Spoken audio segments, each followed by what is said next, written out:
Coming to you from the city of the weird. Exploring topics from the esoteric and unexplored to dimensions unknown. Shining a light of truth on the darkest corners of our reality. Welcome to the Curious Realm.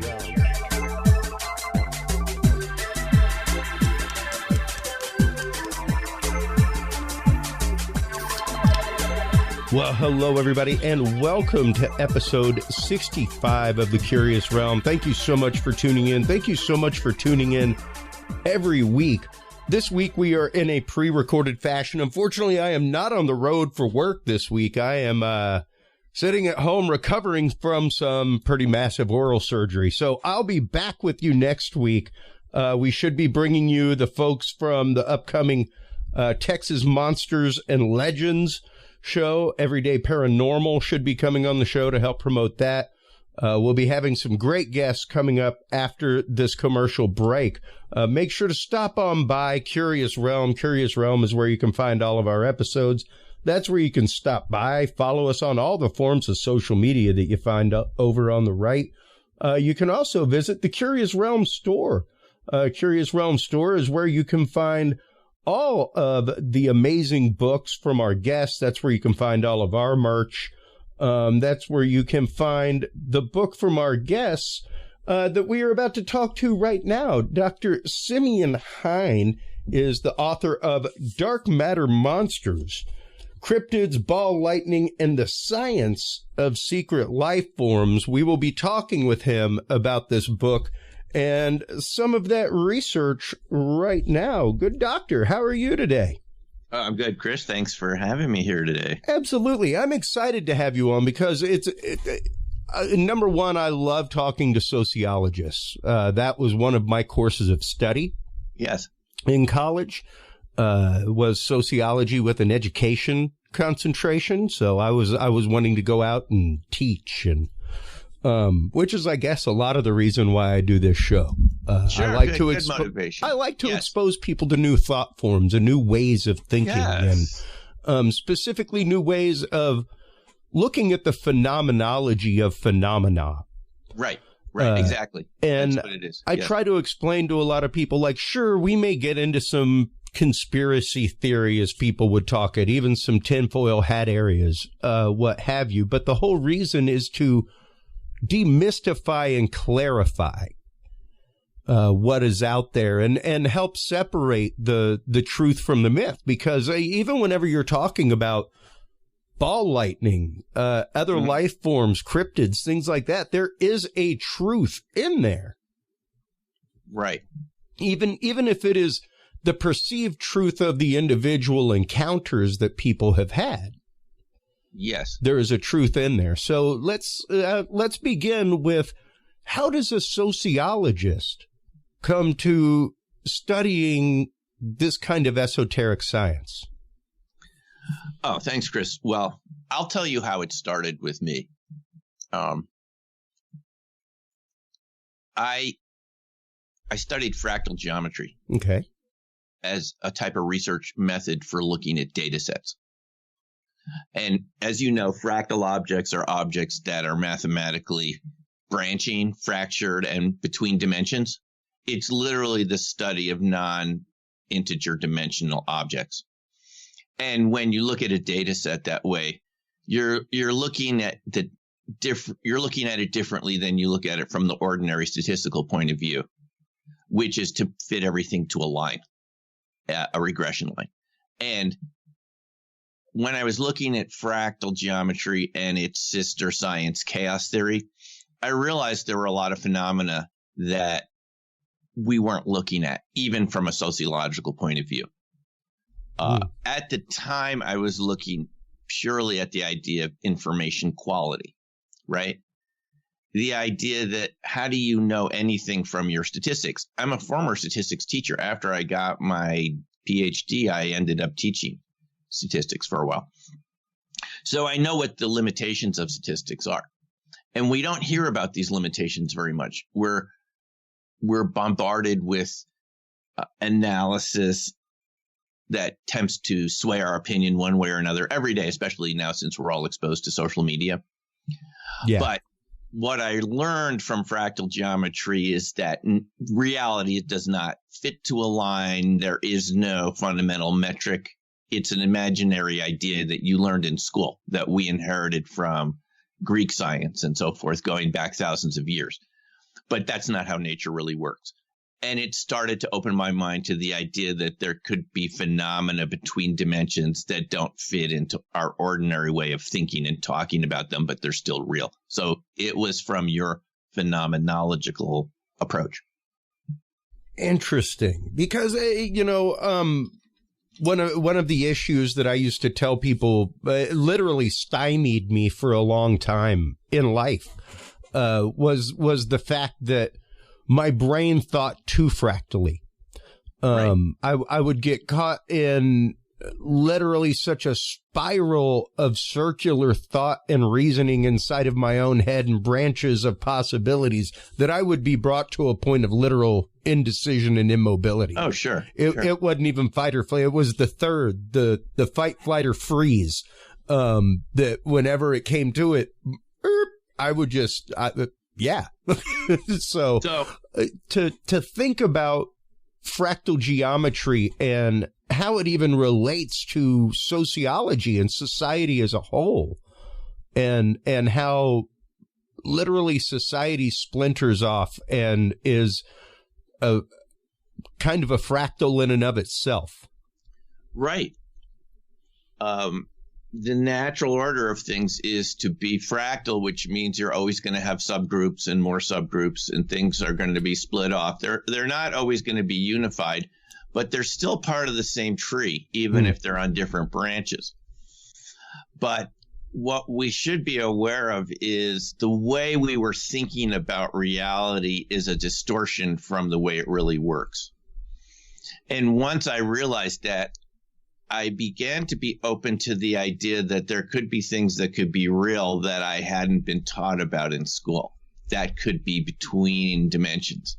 Even Edwin Abbott wrote about that in that satirical book called Flatland, written in the 1880s, making fun of Victorian England, where he says he describes a society of beings living on a tabletop, a two-dimensional surface. Yeah.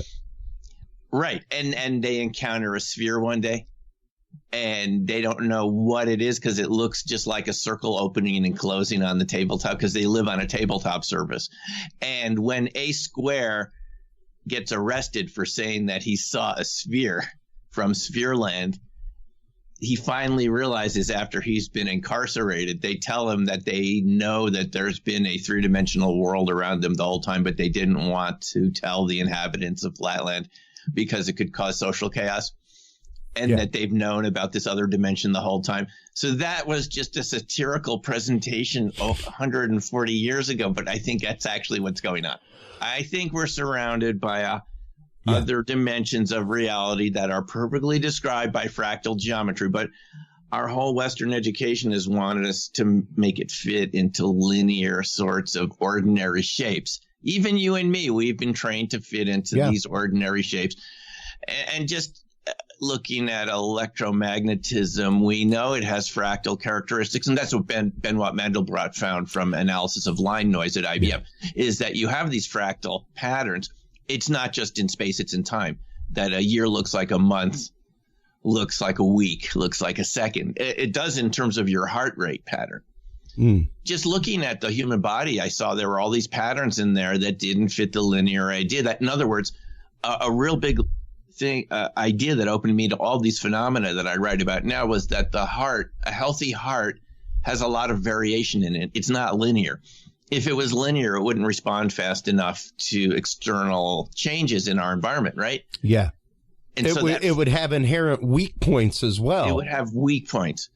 But all of these systems in nature are super resilient because that's what you get from millions of years of evolution, and it turned them fractal.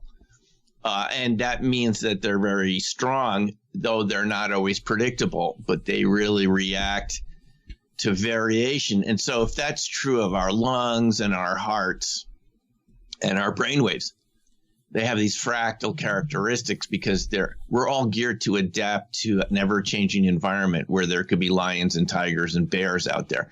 But in the modern era, we've gotten used to lots of linear consistency, even temperatures, buildings that are squarish, and we forgot our fractal roots. But Mandelbrot pointed out that lots of these systems, even electrical and magnetic, have these fractal moments about them, which is what makes them work. And people have used that to create fractal compression algorithms and satellites and so forth. So what that means is that there's energy in life between dimensions, which you won't easily detect, but it's there. And you will, just like you said in the intro, you'll see it in the phenomena around us, even though it defies ordinary explanation.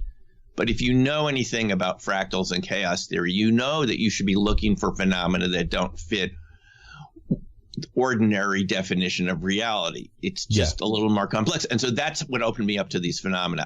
Even before I discovered remote viewing in 1996, I thought there have to be things that are real, just like Gödel's incompleteness theorem, right? And Alan Turing's idea, the Turing-Gödel idea that any logical system is inherently incomplete. There always are going to be things that are real that you don't know about from your logical system. You put those ideas together with fractals and you realize there should be something real. And when I came across remote viewing, I said, this is it. This is what I'm expecting to happen. Well, and it's really interesting that you bring up remote viewing. I've here in the last year become a lifetime member of IRVA, the International Remote Viewing Association. I went out and did many live interviews at their conference this last year for their anniversary. Right. You were there. Great. Yeah, well, fantastic. It was. I was there remotely. That was so much fun listening to those. It was incredible, and hearing people like Hal Puthoff, especially, really one of the progenitor of this concept and the idea that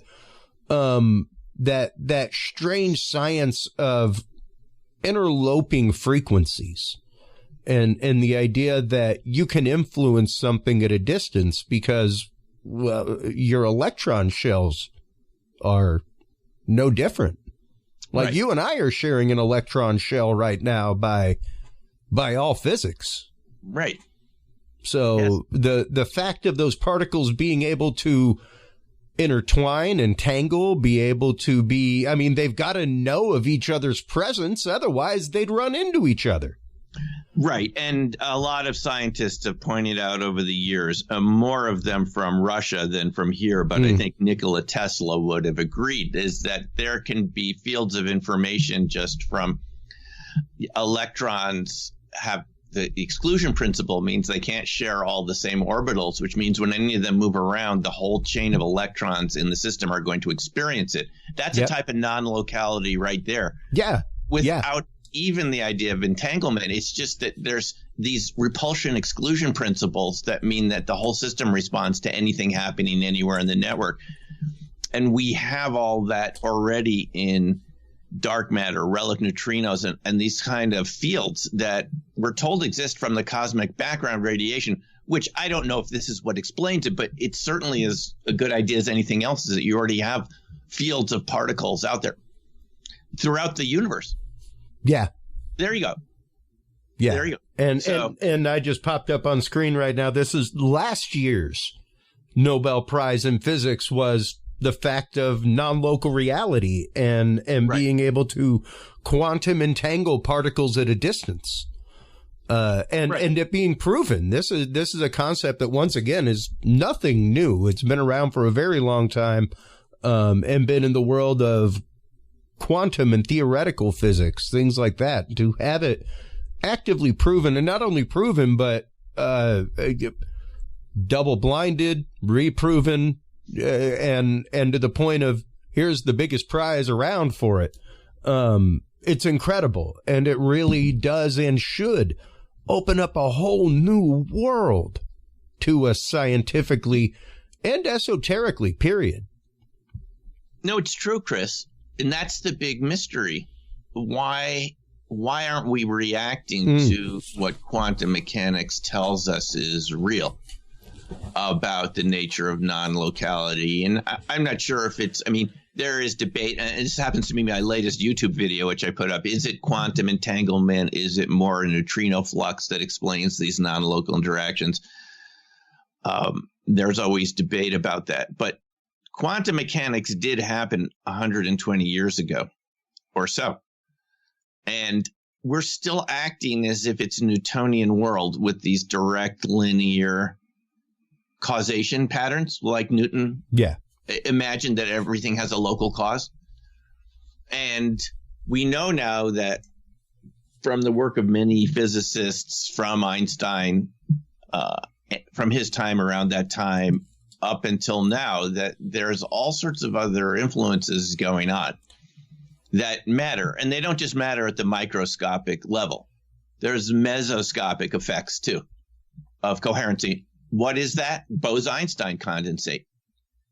Discovered right here in Boulder, predicted by Einstein and Bose in 1925, but discovered in 1995, seen for the first time, which is a quantum coherent sort of fluid of particles. Sure, at absolute zero, but it's still where the particles all overlap and become a big wave. It's just one particle, one big particle. That's a sort of a mesoscopic, macroscopic effect.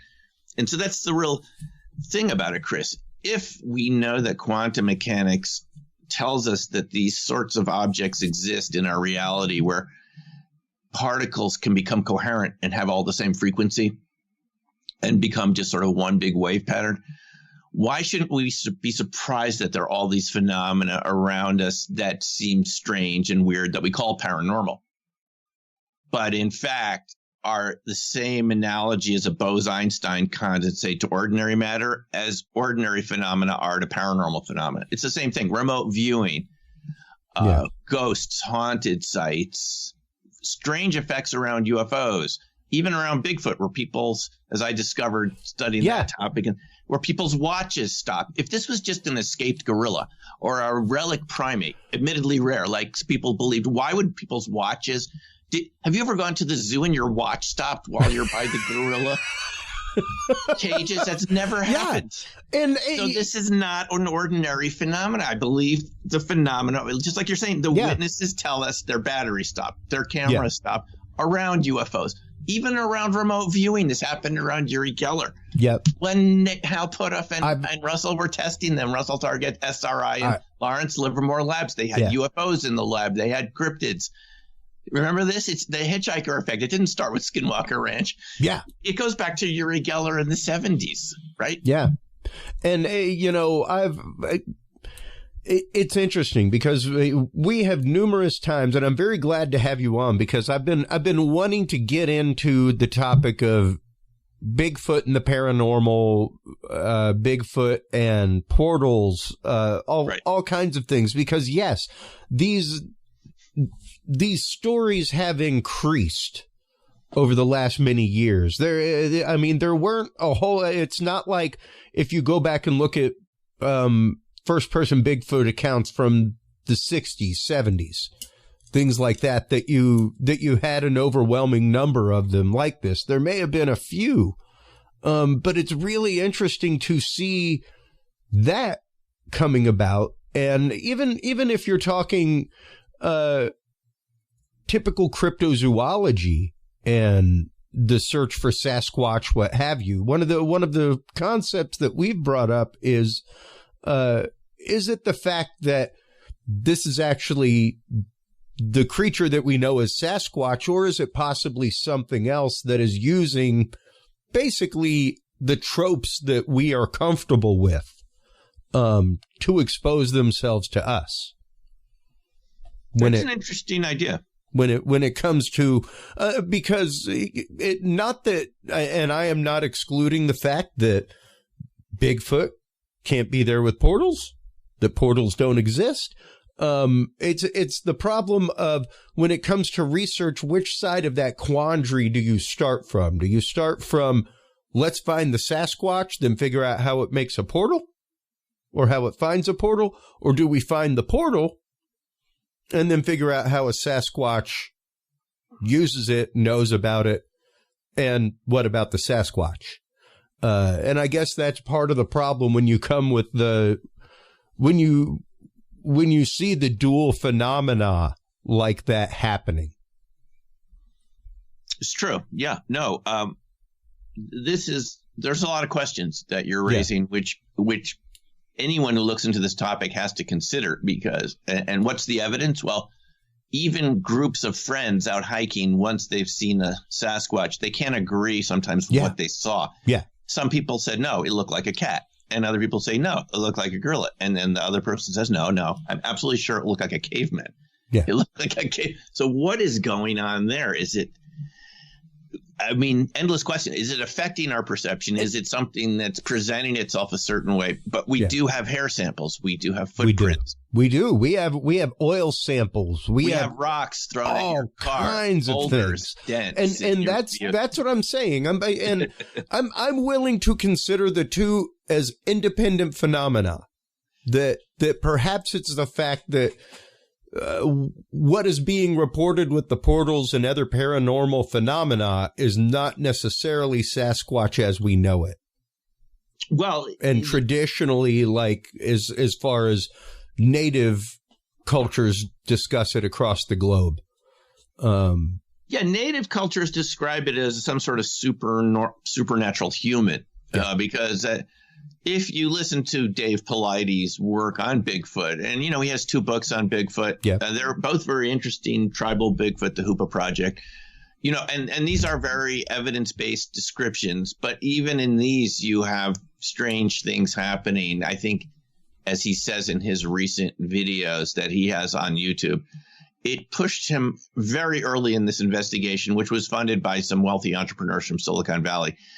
It pushed him away from the idea that there was any ordinary explanation for what was going on. And the natives that he talked to, the Native Americans, and same things with First Nations people in Canada, they would all say it's something supernatural about it. And even our own accounts from newspapers, people describe something supernatural. But that to me is just it means that it's just science that we don't really understand yet. That's my bent as someone from the sciences, is that this is physics that we don't understand very well, but it's still happening. I have friends out here in the Boulder area who've hiked the Front Range all the way down to Arizona. And these people tell me of extremely strange things that have happened to them. And that's why I wrote Dark Matter Monsters, as the evidence kept building up. And you're right, Chris, there's more evidence for this now. More people are coming forward. It's typical of, and you've taken sociology classes, there's a name for this. We call it hidden events. Yep. This is what you would expect to happen for hidden events, things that people have experienced, but they haven't shared publicly for whatever reason, stigma, ridicule. Yeah. Right. No different than it doesn't, and I'll akin this to straight up real world folks, and I'll get as real as you can get. No different than the increase in the number of reports of pedophilia in the Catholic Church. No, it's not that it's happening more or that the numbers are different. It's the fact of more people are comfortable with coming forward. And when more people are comfortable with coming forward, you're going to find out a whole lot more. You will. And this is the example that sociologist Ron Westrom used at several meetings that I attended of the International Society for the ISSS, International Society for the Study of, it'll come back to me, what the acronym is. At those meetings, IRVA had some joint meetings with them too. Society for Scientific Exploration. Excuse me. That's another one I was part of. SSE. Okay. He compared this to child abuse. This is exactly what you're saying. Yeah. He had looked into this as a sociologist of what did it take for the United States to recognize that child abuse was real, because before the 1960s, it wasn't considered a real diagnosis, just like these phenomena. We're dealing with it right now. Like, hey, how about Epstein? Human trafficking. Yeah. That's a huge thing that we talk about on this show regularly. Doctors People do not want to admit that that is in your backyard, Jack. It's going on. It's the same sort of thing in the sense that people won't talk about it. Yeah. And doctors did not want to accuse parents of abusing their kids. Yeah. So the counter explanations, kind of like we've heard for UFOs, like it's a weather balloon, it's swamp gas, it's misidentifications of Venus. These were used for child abuse too. They would say, the child had thin bones. The child fell from a tree. Yeah. Or they were, attacked by bullies at school, which does happen. But that wasn't the whole explanation for the whole phenomena. And you see the same sort of intellectual alibis being used for UFOs, Bigfoot encounters, where the law enforcement will tell people you saw a bear. They've been instructed to say you saw a bear, no matter what you saw, right? Bears that were bipedal that threw rocks at you. I never encountered a bear that does that. And yet that's what witnesses are told. They're told this over and over again until they're numb. You saw a bear, and then maybe they'll believe it. Like pretty sure you need an opposable digit for throwing a rock. You do. Last time I checked, bears do not have paws don't work for throwing rocks. They cannot pick up your car. Bears do not do this sort of thing. They're very good at climbing. They don't throw things. They don't lift things up. And so it's a very good parallel, Chris. And this is what sociologists would say is we're not saying that child abuse and UFOs, it's not the same thing, but it has the same reaction from society until you have meetings like our society is going through this right now with UFOs.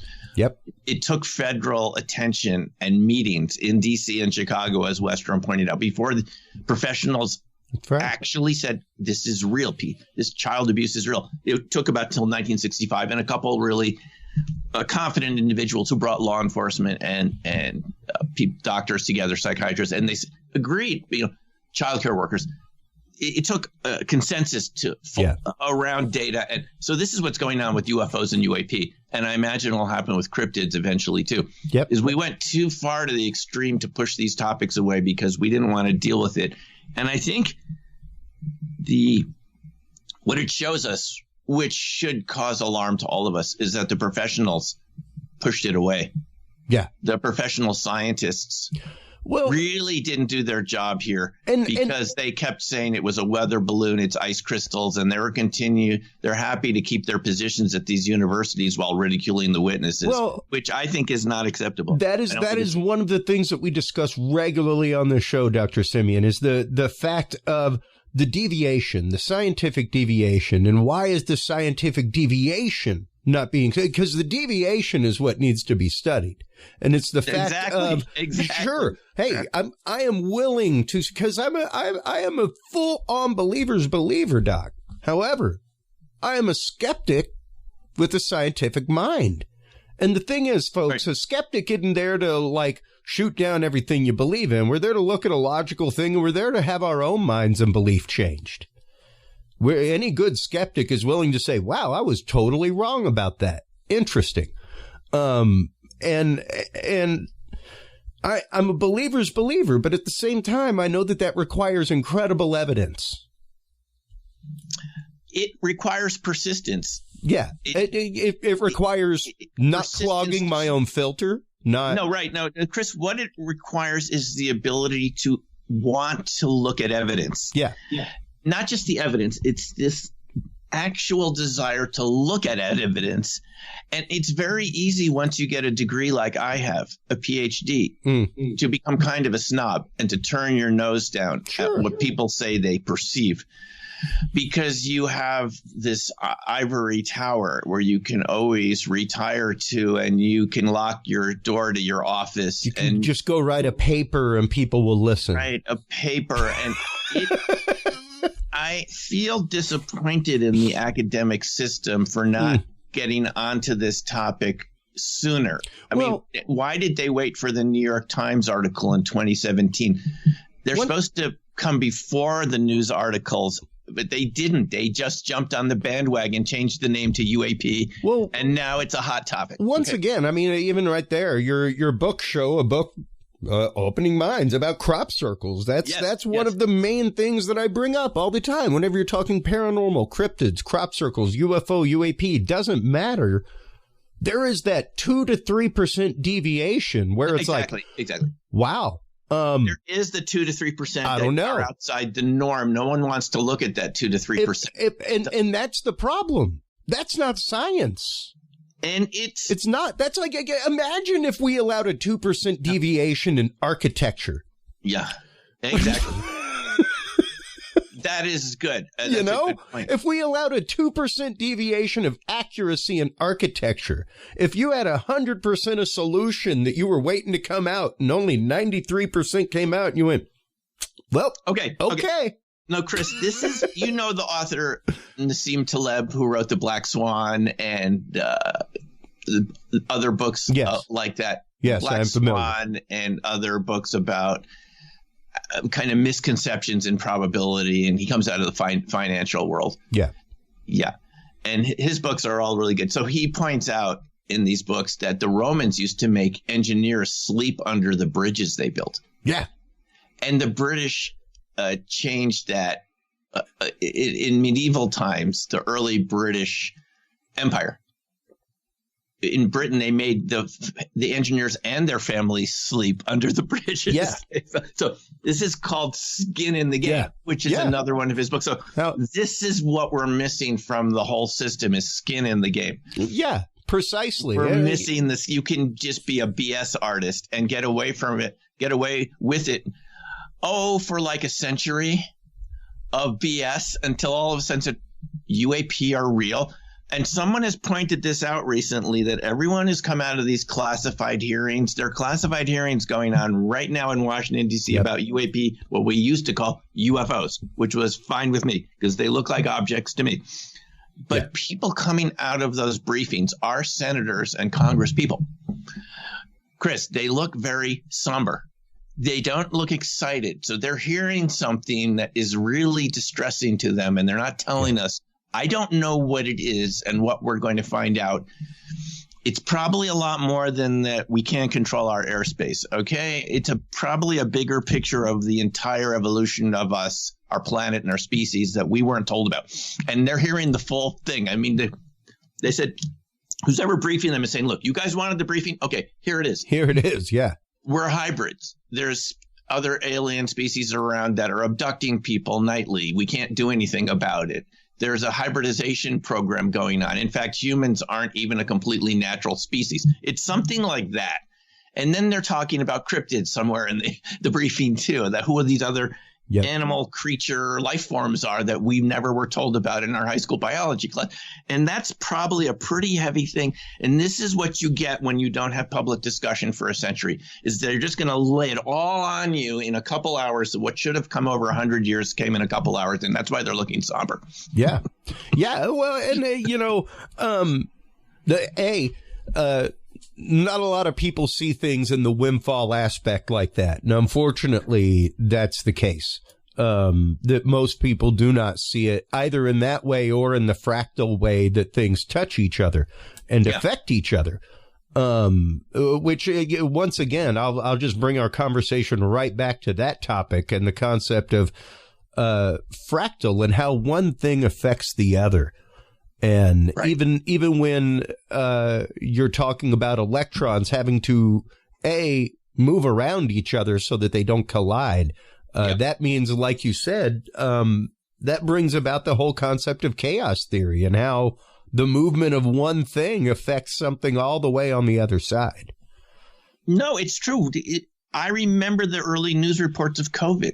In February, was it 2021? Yeah, right at the early time. Yeah. And the president at the time, I mean, the reports were only 60 people have it in the U.S. We've got this under control. Do you remember that briefing? We've got this under control. 60 people. We know who they are. They've been quarantined. We've got this. I'm a traveling AV technician. I saw it go from full seating at a show one week, traveled across the country for another client. It was like, wow. Only a third of the people showed up. Yeah, right. Interesting. How come nobody from Asia showed up? Right. And then a week later, we were getting ready for South by Southwest here in Austin, and it was like, well, I guess the whole world just shut down. Yeah, that's when outliers go mainstream and aren't outliers anymore. But you're taught to throw out the outliers. This is what I learned in statistics: is you throw out the outliers that don't fit the regression line. Why? Well, you want to publish, and the stronger your statistical results are, the more impact your paper makes, the more column inches you get for your paper. And you throw out, the more outliers you throw out, the more your regression line looks stronger. So it's like, no, and I can see statistically why, and scientifically and funding wise, why you would want to do that. Because if you ain't got the numbers, and hey, if you're gonna get into 3% with people, like, that's gonna make some people real curious why you can't answer for the 3% when you're asking me for some money. Right. Where's that other 3% going, and why aren't we making money on it? Well, you remember the Who's album Quadrophenia? Yeah. Oh yeah. Yeah. Well, this is quantophrenia. Yeah. It's like an illness where you have to, it's only the numbers, and you keep twiddling with the numbers. You keep doctoring them until it shows what you want, because that's where your funding comes from. Do you see where the problem is here? Yeah. Is once it's all oriented towards funding and publication, people are going to game the system. And what happens after decades of gaming the system is you don't have any idea what reality is anymore. And that's where we are. Chris, this is where we are right now in this country. It's been gamed for so long by bureaucrats and people that know how to manipulate the system for their own funding needs and their own paychecks, the consistency they want, people that work in sciences and so forth. I'm not blaming them. I'm just saying the system it had a bias in it towards towing the line. I'm right down the street from CU, where Edward Condon created the Condon Report for the Air Force, which the Air Force wanted to shut down. They gave him $500,000, a lot of money in 1970, to justify shutting down Project Blue Book. Yep. And he admitted that he already had the conclusion before looking at any of the cases. Yeah, he had zero interest in scientific study. Right. That's just gaming the system to do what they want you to do, and he wanted his security clearance. By the way, this is a very interesting little historical footnote. Edward Condon had lost his security clearance because of his involvement with quantum mechanics. It was considered to be like pseudoscience or Soviet-tinged science. Because it was like Soviet quackery. Yeah, it was different. And so you could get even in the 50s, he discovered quantum tunneling. I believe he won Nobel. Did he win a Nobel Prize for quantum tunneling? I believe so.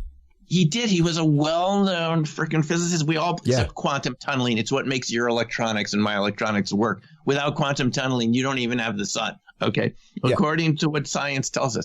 But back in the 50s, it was considered so controversial. Just like Einstein's relativity theory, where there's a natural suspicion, but we have of new ideas, which it's not inherently wrong, but in this case, it led to him losing his security clearance, and he wanted that back so badly he probably kowtowed to the Air Force, which put us in the situation now we're in where we're shooting down balloons. We've overreacted, so even a party balloon coming over Lake Huron or whatever that was, the experimental balloon that those experimentalists said it was. Yeah. It's a bizarre situation where we don't know what's going on, and we're not looking at what's really in the skies, and we're calling them phenomena, which is almost a step backward. It leads to a general confusion. We have to demand transparency and honesty with this, even if good old Einstein. Yeah. He would have loved this conversation. I mean, he was a realist. He wasn't even completely happy with quantum mechanics as it's currently formulated. No. And I mean, even I will nerdily say, one of my greatest points in life ever was stepping into the apartment in Bern, Switzerland, where he wrote the equation, and seeing a copy of it up on the wall and seeing this tiny little apartment that he lived in. It was just like, wow, man, to wake up with something like that in your mind. Incredible. There's questions whether if Einstein knew about the UFO phenomena. Was he did turn down once. I think they asked him to be on one of these defense boards in the Pentagon, and he wouldn't do it. But the main point is that we don't want science to be completely top-down controlled the way it became, where you're told if you don't toe the party line, you're out. You won't get tenure. You won't get promoted. And you won't, you got your eyes on the prize, and it compromises our scientific integrity. Yeah. This isn't new. I just want to point out one thing. A couple hundred years ago, exactly around 1800s, late 1700s, early 1800s, meteorites were not considered to be real either. And they threw them away from the museums in France because the French Academy of Sciences considered it to be folklore, peasant folklore. They just thought they had to be terrestrial. Why? The mindset they had at the time is there were no rocks in the sky. They just couldn't imagine where these, so it was impossible. There cannot be stones in the sky, as the French saying went, because there are no stones in the sky. There are stones in the sky. They come from an extraterrestrial source, and it took Chladni and Biot, two scientists at the time, Chladni being actually the father of acoustics. He created the wave function before Schrodinger for one, simple wave function. And he looked at, there was one event in 1804 which changed everyone's mind. It was a huge meteorite fall in Eagle, France. In one night, thousands of small rock pieces fell down in an elliptical pattern. You can find this book on Amazon called The Meteor Report, written by Biot, Jean-Baptiste Biot. And they said an elliptical pattern means it had to come from the sky. If it was volcanoes and things, they would be randomly distributed all over France. And that turned out to be true. That the reason it looked elliptical is it was coming down at an angle. And that one event changed everything. So, Chris, this is going to happen with the UFO phenomenon. All these topics we're talking about. And you did one big set of evidence, and all of a sudden the dominoes fall down. They fall down. Yeah, it's once again the sad fact of if you wanted to write a paper or do some research on something that's a 85 to 90 percentile, I guarantee you could probably get funding or a grant pretty darn quick. If you're trying to research something that's within the 10 percentile or less of possibility or probability, good luck. That's exactly what happened. Good luck getting the money or convincing somebody that it's even worthwhile looking for or looking into. Chris, this is a serious issue. I know people from biochemistry who've quit academia over this. They were really good at getting funding for their department. And the day they thought about quitting was when the provost came in from the university, whatever provosts do, or one of those administrators, and said, you have made so much money for us. Because, universities, there's like a cut that the university gets for every grant. I forget the name. Well, what's the name for it again? It's like I can't remember. Overhead. They get this percentage, and it can be quite large. It could be 30 or 40% of the grant just goes right to the university. It's not just 5%, what a business would expect. It's a pretty large chunk that the university can negotiate. And this person came in one day and said, you have made so much money for us. And my friend thought, is that what this is all coming down to? Is this why I got a PhD, just to make money for a university? Like being used like a you got your PhD so you could go work in a lab for somebody else and get $100 a patent, and they could make billions. That's exactly what it is. She told me. That's what she told me. And I've talked to other people like this. They worked in biochem, and then they were told, well, your only option is to work for big pharma. Yeah. And when they started working on these projects, they didn't like what they were hearing, which was hide the data that doesn't support the efficacy of our pharmaceutical. We know about this, right? Oh, yeah, absolutely. So if this attitude infects the whole system, it's only people like us and people that you and I know that are doggedly pursuing the data stream to say, yes, it's in the 10%, but 10% can make a big difference when it's the structural integrity of an aircraft. Do you want to fly in an aircraft where there's 10% variation in the ability of the landing gear? Let me give you $10 and take one away. Yeah. Well, and we just had a conversation with Ryan Edwards, a cryptozoologist out of the San Antonio area. And it's the idea of, do you want a chair with only 95% of one of the legs? Yeah, 5% of the time it's going to collapse. Yeah. Where it's all good. Kind of like living in a two-party system. That kind of sounds like a lean-to, not a house. Right. No. There's only 2 walls there. Wait a minute. We wouldn't accept that in aircraft or buildings. And no other, like I said, good luck with finding a 2% deviation in architecture. They will not allow it. You can't caulk that. You can't caulk a 2% crack in something. And so, to be honest, when we encounter this with what we call paranormal phenomena, we should say, what is going on here? Chris, when I started studying crop circles, I would say maybe 5% of them affected our cameras and batteries. Yeah. To the point where the device wouldn't work. It would literally go on the fritz right there in the crop circle. Wow. That's what Opening Minds was about, is discovering all these weird magnetic and electrical effects. I used to build electrical kits when I was a kid. I mean, I would save up my money and go to Heathkit or Radio Shack and assemble kits. I knew that when you walk in a crop circle, an insulator like wheat is not supposed to burn out your camcorder. No way. Yeah. No way. It would have happened while I was building my radios and kits as a kid, and it never happened. But here I'm walking into these symmetrical patterns.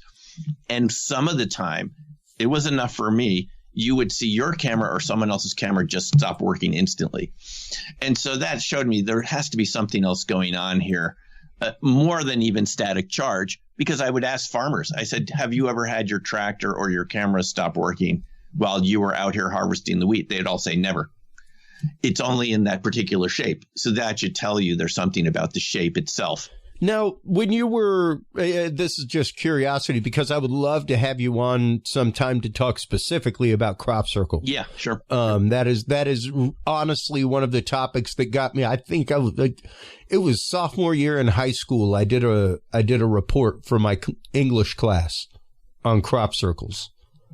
And I mean, man, I had overhead slides. I had all kinds of stuff, overlays. It was intense.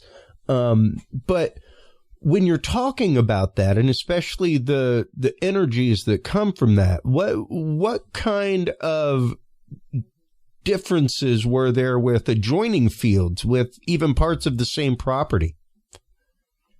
No, right. That's right. That's the question. Was it sort of like an entire set where it had something to do with the standing crop and the portion of the crop that was downed? Yeah.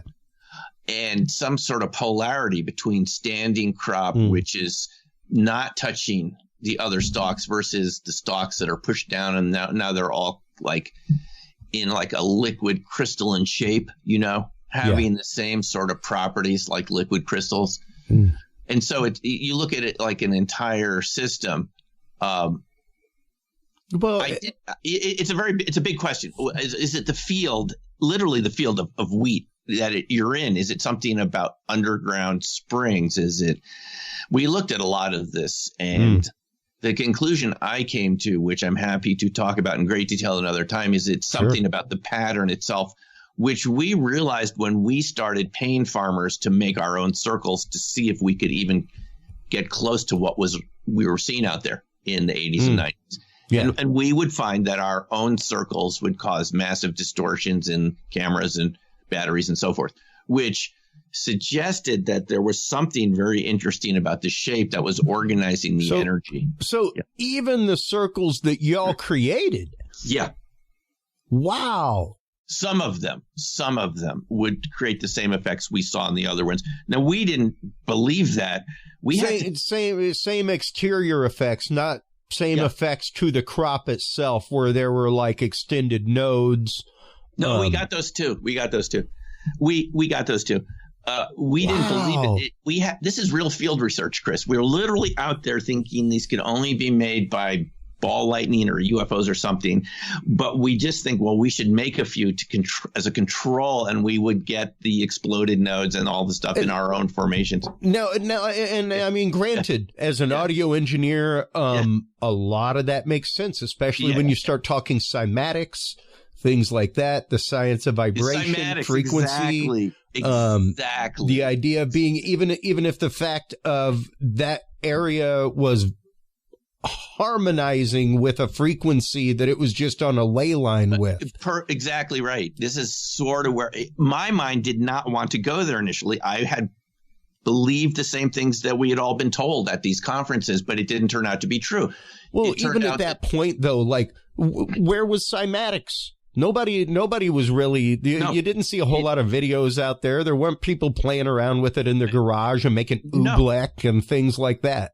Cymatics, that exactly what we were talking about. Ernst Chladni, the German physicist that created acoustics and physics, he's considered the father of cymatics, and that's where you end up with, is there something about the shape that's generating frequencies, or vice versa, that frequencies could create shapes? Yeah, precisely. There's a relationship there, and I think Chladni would have understood it, but it's definitely extremely strange, whatever it is, because you just normally do not have your cameras and batteries draining just like that. I mean, literally the solder melting inside the cameras when they're put down on the crop, literally melting. Wow. I've seen it with my own eyes over and over again. And you never really heard this in the media reports. They just wanted to focus, is it man-made or real? Yeah. And this is why I always said that's not the main question. There's something else beyond man-made or real that's important here from a physics point of view. But Chris, the real mind blower for me was once I started talking to Bigfoot witnesses in the Front Range here in Colorado, the same camera and battery effects, they were reporting the same thing that we had seen in crop circles around Bigfoot. That's what really got me thinking along these directions. This is why I call the book Dark Matter Monsters. Yeah. Is I realized there has to be something. You're just not going to have cameras and batteries. No. It has to be the same fundamental principle. You get ball lightning around crop circles. You get ball lightning around cryptids. Yeah. You get ball lightning around UFOs. You get people's cameras and batteries failing around UFOs. So there must be some underlying pattern from UFOs to crop circles to cryptids and even paranormal. I mean, I used to work with a paranormal investigation group in Houston years ago and had that happen numerous times. Oh, you've seen it yourself. We're quite literally like size C batteries for the tape recorder, like brand new, just went out and bought them. You've seen that yourself at haunted locations. Yeah. Yeah, so I've seen charged batteries that we took them off the charger when we left the house and 2 hours later, dead. Nothing in them. This is exactly what we saw around the crop circles multiple times. People would say, I just bought those batteries and they're flat as a pancake. Yeah. And they're also really hot right now. It's like they just expended all their charge. Yep. You get this around ball lightning. People will say that they get even Nikola Tesla blew out a few transformers in Manhattan and Colorado Springs. He blew out a lot of things in Colorado Springs. So you start thinking along those lines. So much so they almost kicked him out. They almost kicked him out. And this is how you end back.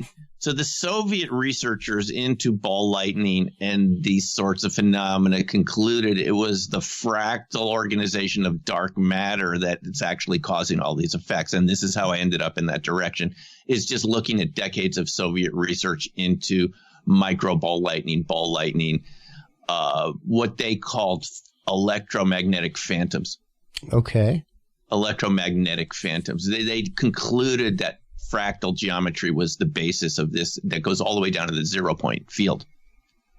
There's a continuity all the way to the 0 point field from the Koch snowflake shape, which, by the way, was the first crop circle shape I ever saw when I landed there. Yeah. So there are certain fractal shapes that allow energy to flow and compress matter in ways that ordinary, like we were talking about, ordinary linear shapes don't do this. It's fractal shapes because they're self-similar from the micro to the macro scale that are actually the basis of ball lightning, the basis of compression of matter, black holes, and dark matter. At least that's the direction I've gone in since looking at this. Yeah.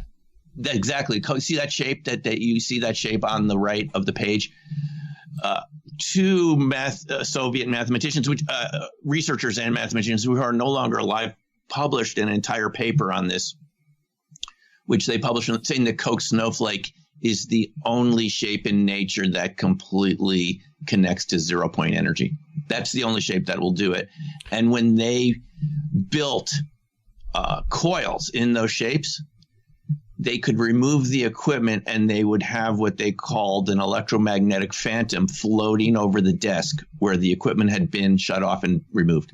Because it makes sense, right? Just from an engineering standpoint. Yeah, so I mean, if you look at that just as just somebody who builds his own antennas, things like that, that is literally the basis of a fractal antenna.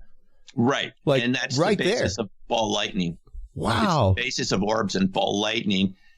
And if you follow the logic of that, it led me to the idea that there are life forms based on these fractal shapes, which we call cryptids, that somewhere in their physiology, their physical structure or their vibration or frequency is compressing matter in the same way that these Soviet scientists realized you could create loops and coils.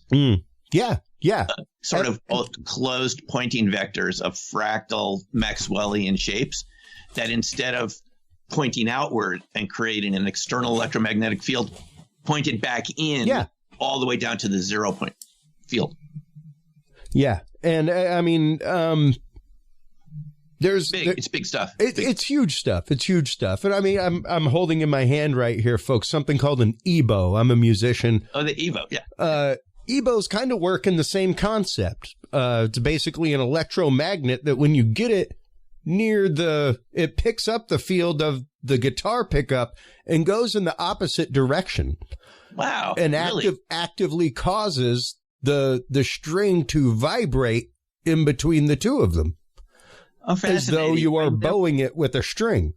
So wow. I always saw the ads for that in those guitar magazines. That's how an EBO works. Oh, that's how. And it sounds like you're bowing a guitar string. It sounds like the EBO, which Ken Shoulders, the exotic vacuum object, what he calls ball lightning charge clusters. Yeah, and it's interesting because one of the things that I loved hearing, we've had Kathleen Marden from MUFON and one of the founders of the MUFON Experiencer resource team on numerous times.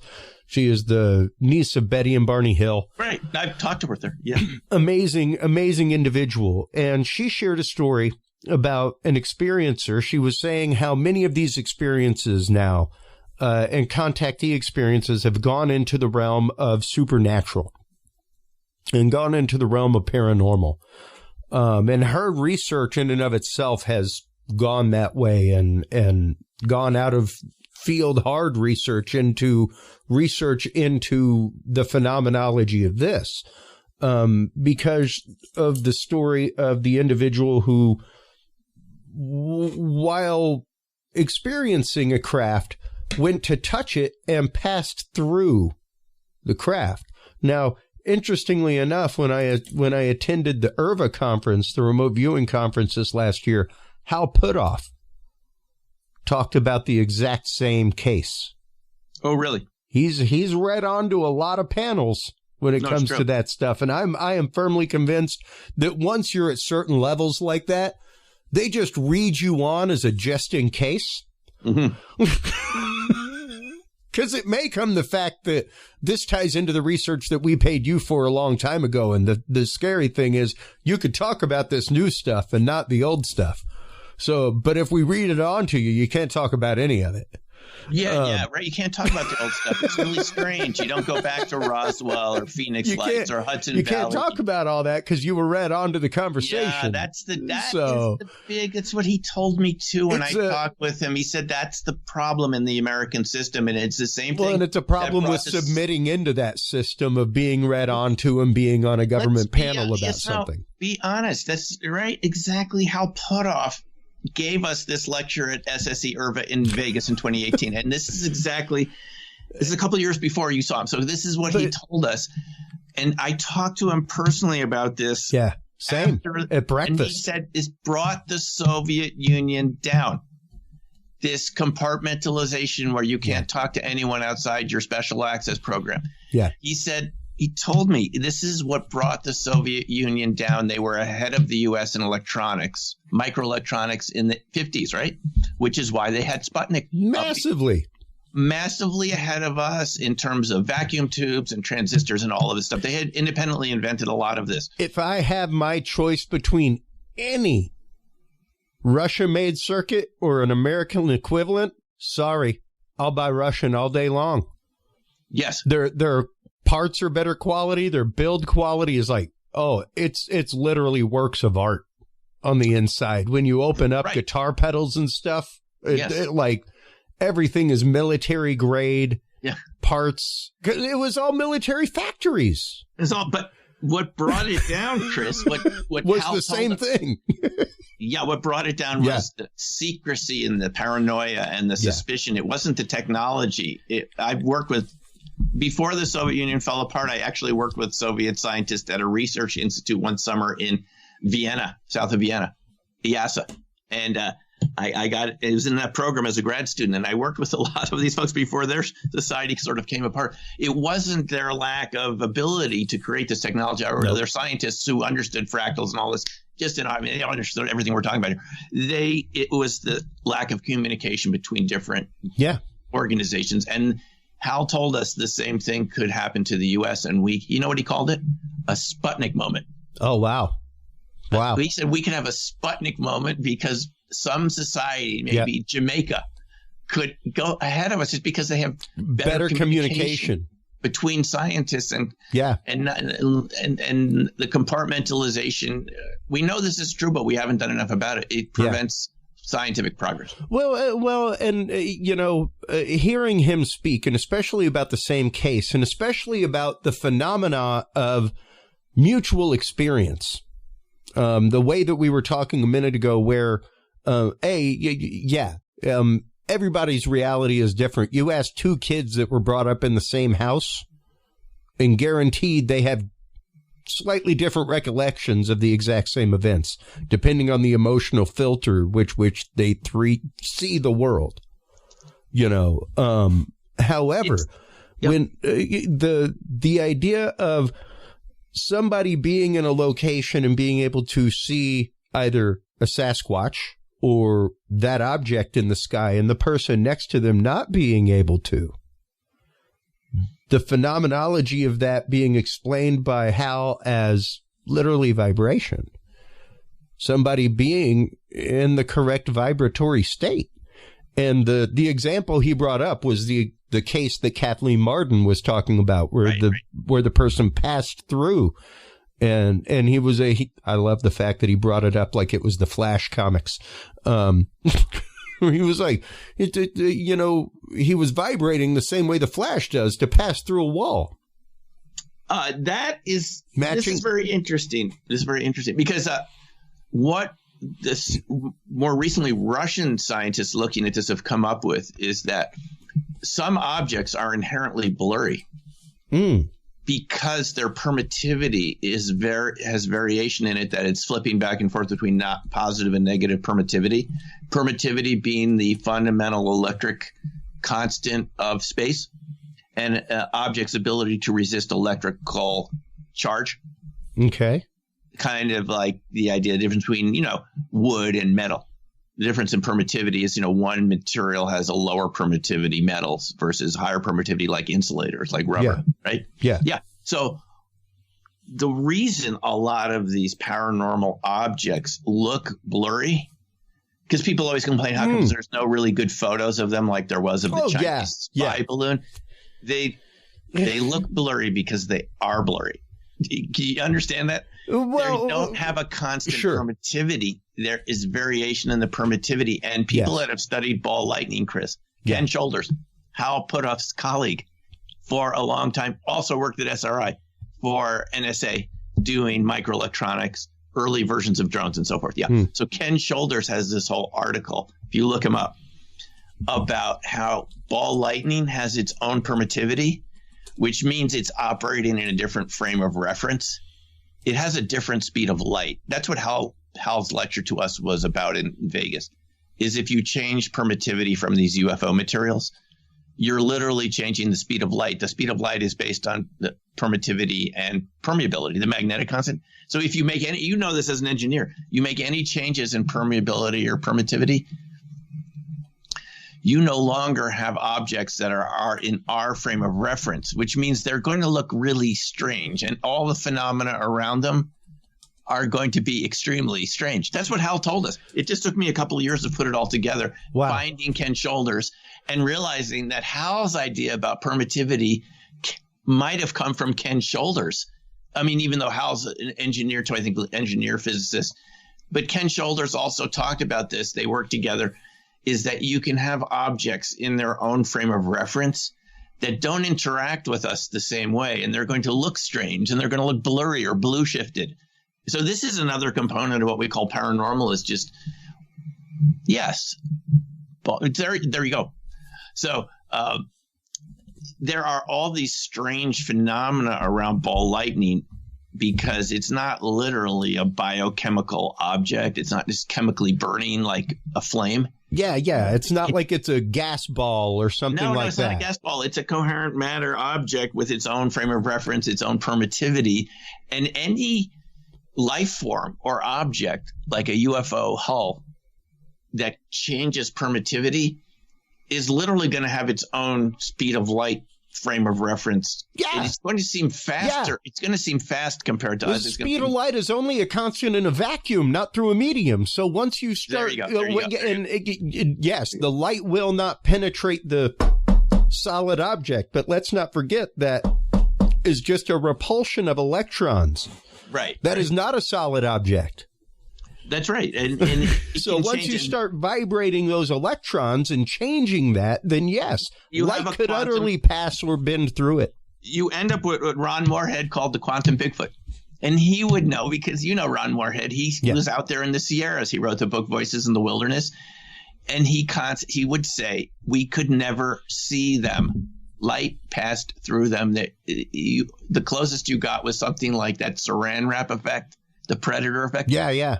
He would record them right outside their hunting structures. You've heard of that the Sasquatch sounds, the Sierra sounds. Oh, yeah. You hear them chattering back and forth, arguing, or whatever they're talking about. And you would not – the mics were embedded in the wall of their hunting structure high up in the Sierra Nevadas, like 10 miles up from the road. Well, you had to get there by horseback. But you would pop your head out there, and there was no shadows cast by them, and yet you hear them on the tapes. And they had skeptics with them. Al Berry, who was their skeptic, science-educated guy. He came up as a skeptic and became convinced. He never saw them. There were the sounds on the recorder. They were there. The metal clanging sounds that you heard around the camp. People report this around Bigfoot. It was also in Stan Gordon's book Silent Invasion about the Pennsylvania Bigfoot UFO sightings in the 70s. So, Chris, when I put all this together, I realized we're dealing with life forms that are based on a different type of physics than we're used to, but it doesn't mean it's any less real than UFOs are real or ball lightning. Those are based on different types of physics too. And you know how we know this? Because of that book by James Lukatsky, Skinwalkers at the Pentagon. Are you familiar with that book? Yes, I am. I have been trying to reach out to them for the longest time about that book. Kellerer, Knapp, and Lukatsky. Yeah. Right. Do you read that book written by someone who's a missile signals analyst, Mazant, at DIA, right? Mm-hmm. And he's talking about all of this, saying you had these objects on the trails at Skinwalker Ranch that were like so dark, they were darker than the night. That sounds like an object to me that's absorbing light, like what Ken Shoulders would call a black Evo. It didn't emit any light. It's like a black hole, a little mini black hole right there in front. You get these dogmen, werewolves, whatever you want to call those huge wolves that walk on two legs that look sort of like a man-wolf hybrid. Yeah. They would see them out there. They would see other creatures that don't have names, right? People called them the dino beaver. A couple 100-pound beaver with a stegosaurus plates on its back and a huge tail. So you look at this, and then Lukatsky tells us he went to the other intelligence agencies and said, would you like to work with us to find out what's going on? Because these cryptids, he doesn't literally say this, but he's implying it. These cryptids are seen throughout the United States. Maybe we should be looking at this, right? And what do the other intel agencies say to him? Nah. We can't do it because it would make us look weird. Yeah. And we have to think about funding. So we're going to say no. We're not looking at cryptids. So here you have all these witnesses experiencing it across the United States who have nowhere to go to talk about this. Law enforcement doesn't know about it. They think these people are delusional, or they know and they're just trying to avoid dealing with it because they don't have. So this is where you end up when you're just, again, thinking about only funding and not about what's expressed. So Lukatsky did the right thing, I think. The big thing he invents in this book is the idea of the hitchhiker effect. which is that these DIA researchers, if you ever talk to him, he'll tell you about this. They go home back to their Maryland suburbs, nice, cozy suburbs in Maryland outside of D.C., and they see these dogmen out the windows in their homes, and their kids see them, and they haven't – this is a classified program. They haven't talked to their spouses and kids about what they saw at Skinwalker. They're seeing the same cryptids. It lends this idea that there's, layers of reality once you start dealing with this. A friend of mine suggested maybe that they're interacting with dark matter literally changes their frequency, and you start attracting these things, or whatever the explanation is. It's like tuning the channels on your TV to a paranormal channel you didn't know existed. But this is James frickin' Lakatsky. This is not a paranormal investigator from conferences I've met who's funding this on their own dime. They're funded by your tax dollars, and they're telling us it's real. Yeah. Oh, yeah. No, the experiences at Skinwalker Ranch, especially from the Bigelow team, things like that, they had some really, really interesting stories. Let's just say that once again, stories. And portals opening up, critters walking out, then walking back into them. Chris, I met a researcher from Canada that worked with NIDS. Oh, wow. Saw it with his own eyes. Wow. This is long before I knew about Skinwalker Ranch, around 2000. Wow. I had heard about it from Chris O'Brien, who, as we learned in the book Hunt for the Skinwalker by Keller and Knapp, was one of like 2 civilians allowed on the ranch that Bigelow allowed on that wasn't part of his science team, right? They didn't allow people, but they let Chris O'Brien, for some reason, and he talked about, I heard him talk about it in about 1998. Around here in San Luis Valley, he gave a little conference, and I heard about these things. Then about a couple of years later, in the crop circles, I'm out there walking around a crop circle, and this Canadian researcher tells me, I was part of the NIDS team, and he told me we had the cameras infrared pointed at this road, and this hole opened up in the road, and a very large bipedal creature walked out of the hole as if it was a portal. Yeah. And he said we were shaking in our boots because this thing was really big. We had no idea what it is. We're not that far away. And it just walks off into the darkness, and the portal closes up. And he said we recorded it on camera. It's on film somewhere. Wow. We haven't seen those a lot of that Bigelow material. And we'll never see it. I don't know why. It's not subject to FOIA, apparently, because it's a private contractor.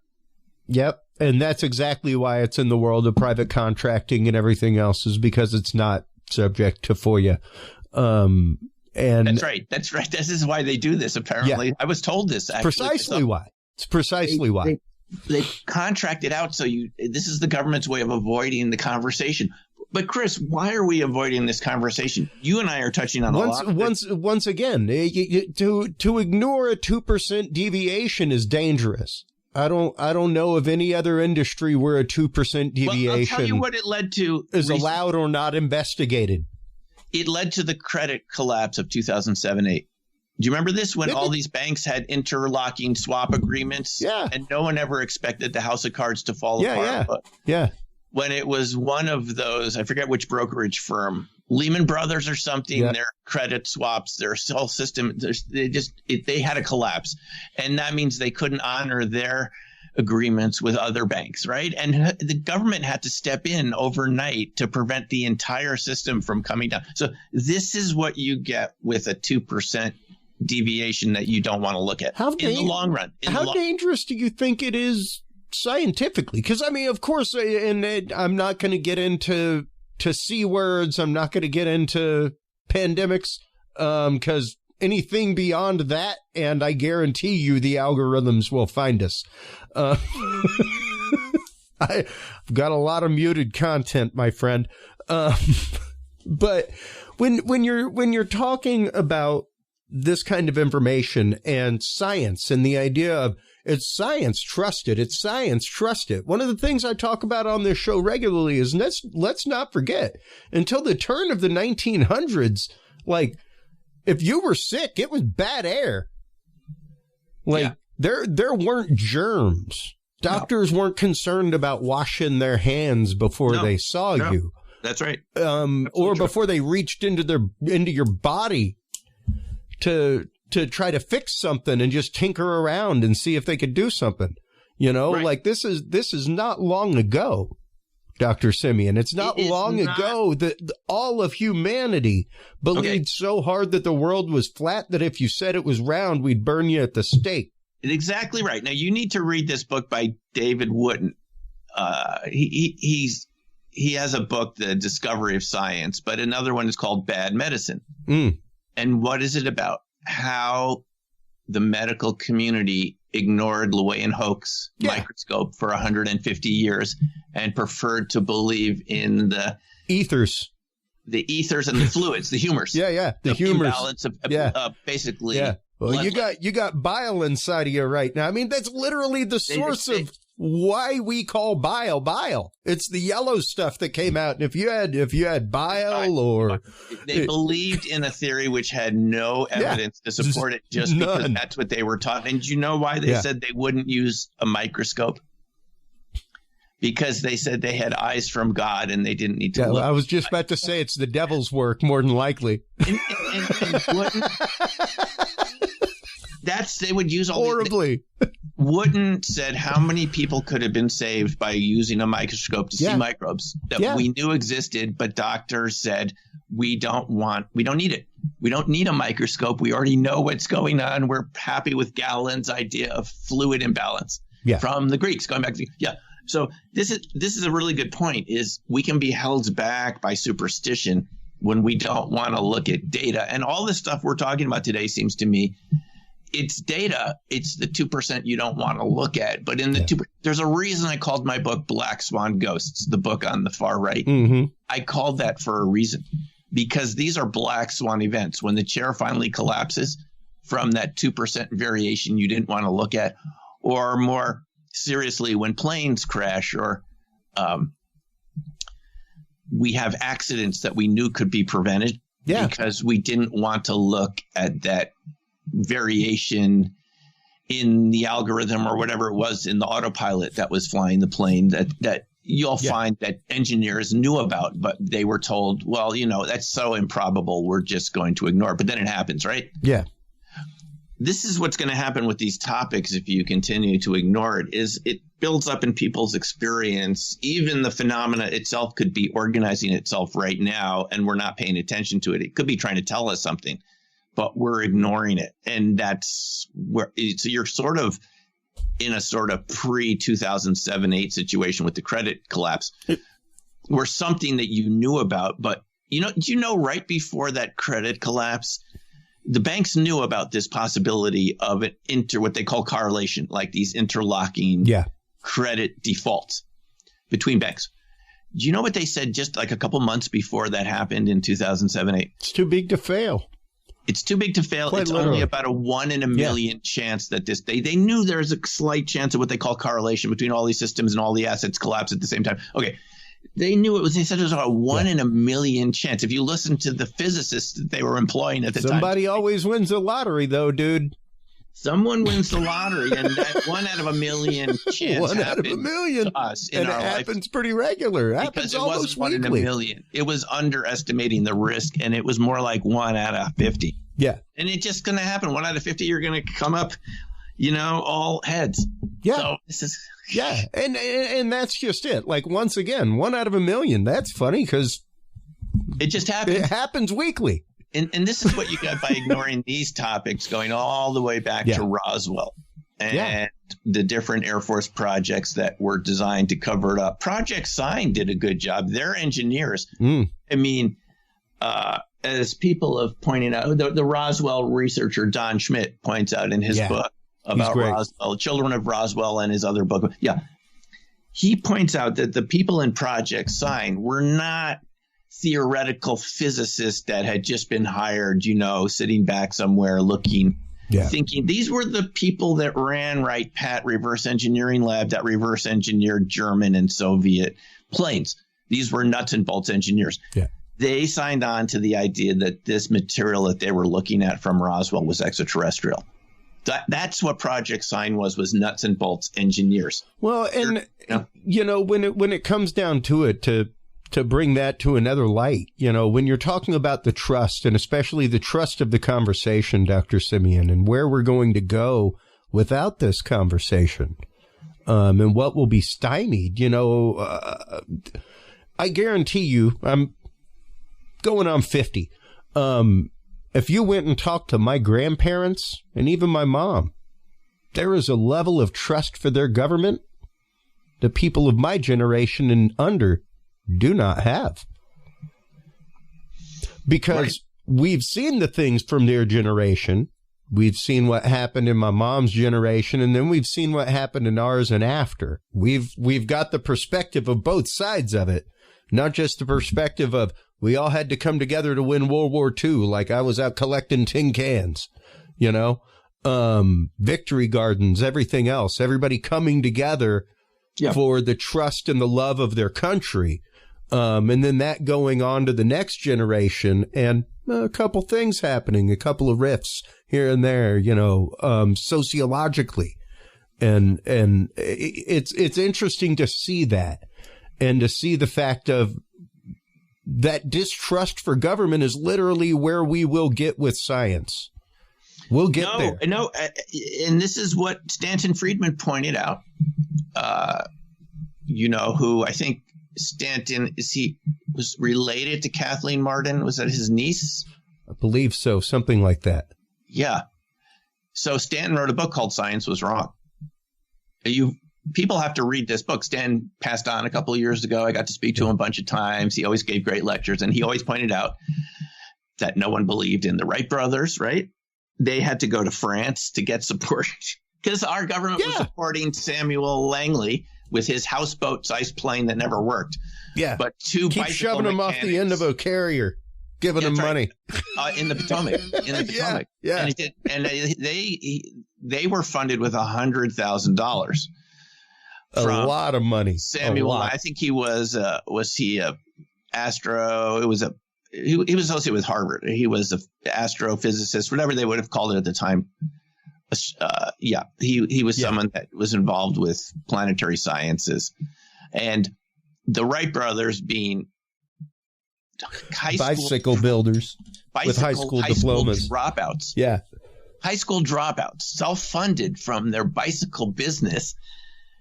And no one believed it at the time. Those articles said that they were hoaxers, just like what you hear. So if you read Stanton's book, Science Was Wrong, he goes through the entire history of science. Louis and Hope, that all of this were the mainstream just didn't believe what turned out to be real. He pointed out that the New York Times didn't even admit that they were wrong about space travel until the astronauts were on their way to the moon in the first Apollo mission.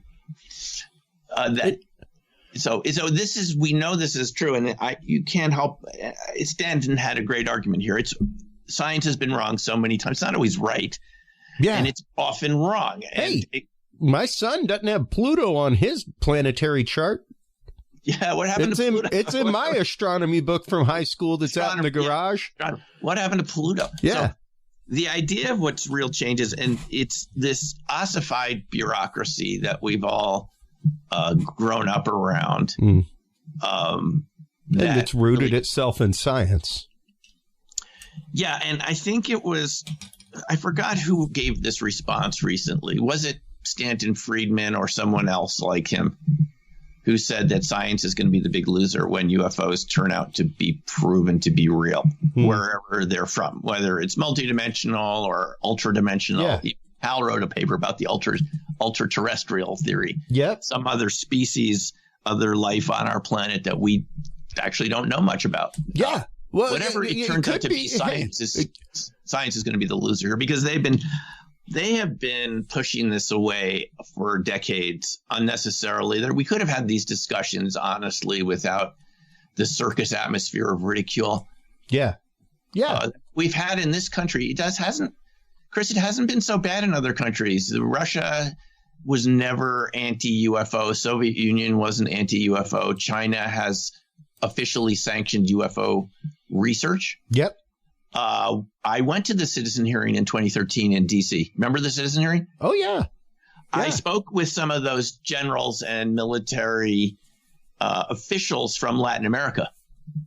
And, they told me we go into our schools and tell kids that the ovnis are real. I mean, they have a totally different approach. It's somehow, for whatever reasons, it's a whole big discussion of why we became so clandestine about the UFO subject. Do you think it was just that they were worried about a Soviet psychological warfare, scaring people with this phenomena or whatever it is? But we're long past that Cold War era. And it doesn't serve us anymore to push these subjects under the rug when even people like Hal Puthoff, who's been involved in these programs within the U.S. government, classified UFO research programs. Yeah, there's a lot of good science to be discovered here. We're just touching on the surface here of all the interesting science, whether it's dark matter, variable speeds of light, which is something Einstein proposed, by the way, but was forgotten because he was so well known for. Well, all anybody ever remembers is the sea. Yeah, but they forget about the quantification of the sea. He forget, yeah, exactly. and that's in a vacuum. It was Paul Dirac who proposed the idea of negative probabilities, and at the time, no one thought that would mean anything. What's a negative probability? It turned out to be antimatter. And it was discovered in cosmic rays, positively charged electrons. It was discovered a couple of years after Dirac proposed this. But at the time, he suffered a lot of ridicule for proposing the idea of antimatter, but it turned out to be real. I mean, so what we're seeing is just what science has gone through. It's not the textbook picture we were taught. There's a lot of real hostility to people with different ideas. Well, and, that is something that we sadly talk about on this show regularly, Dr. B. I think it's the root of a lot of the conversation that's happening now in a lot of these what would be called fringe fields of science. And the fact of, yes, these things have been ridiculed for years. Yes, witnesses for UFOs, UAPs have been ridiculed for years. Even professional witnesses, people that we trust with multi-million-dollar machines. Like, we just found out that whenever you take out a $200 hobby balloon, they use a $400,000 missile, and one missed. So one missed. So that was almost $1 million to take out what were we told? It was a $10. Yeah. They could be bought for as cheap as $15, depending on what you're doing. You spent $1 million to take down. This sounds like what Russia's doing in Ukraine. They spend all that manpower to take # overwhelming force. 2,000. They lose 2,000 guys per 100 meters. It's not sustainable. Why are we spending $1 million to take down a $15 balloon? I still don't understand this. Well, what you have to remember, and what we say on the show all the time, is what the conversation leads to and where the conversation goes. And the conversation with this, the conversation with UFO UEP, with disclosure, and the fact that there is now a annual UFO UAP report. Yeah. That should tell you what it's about.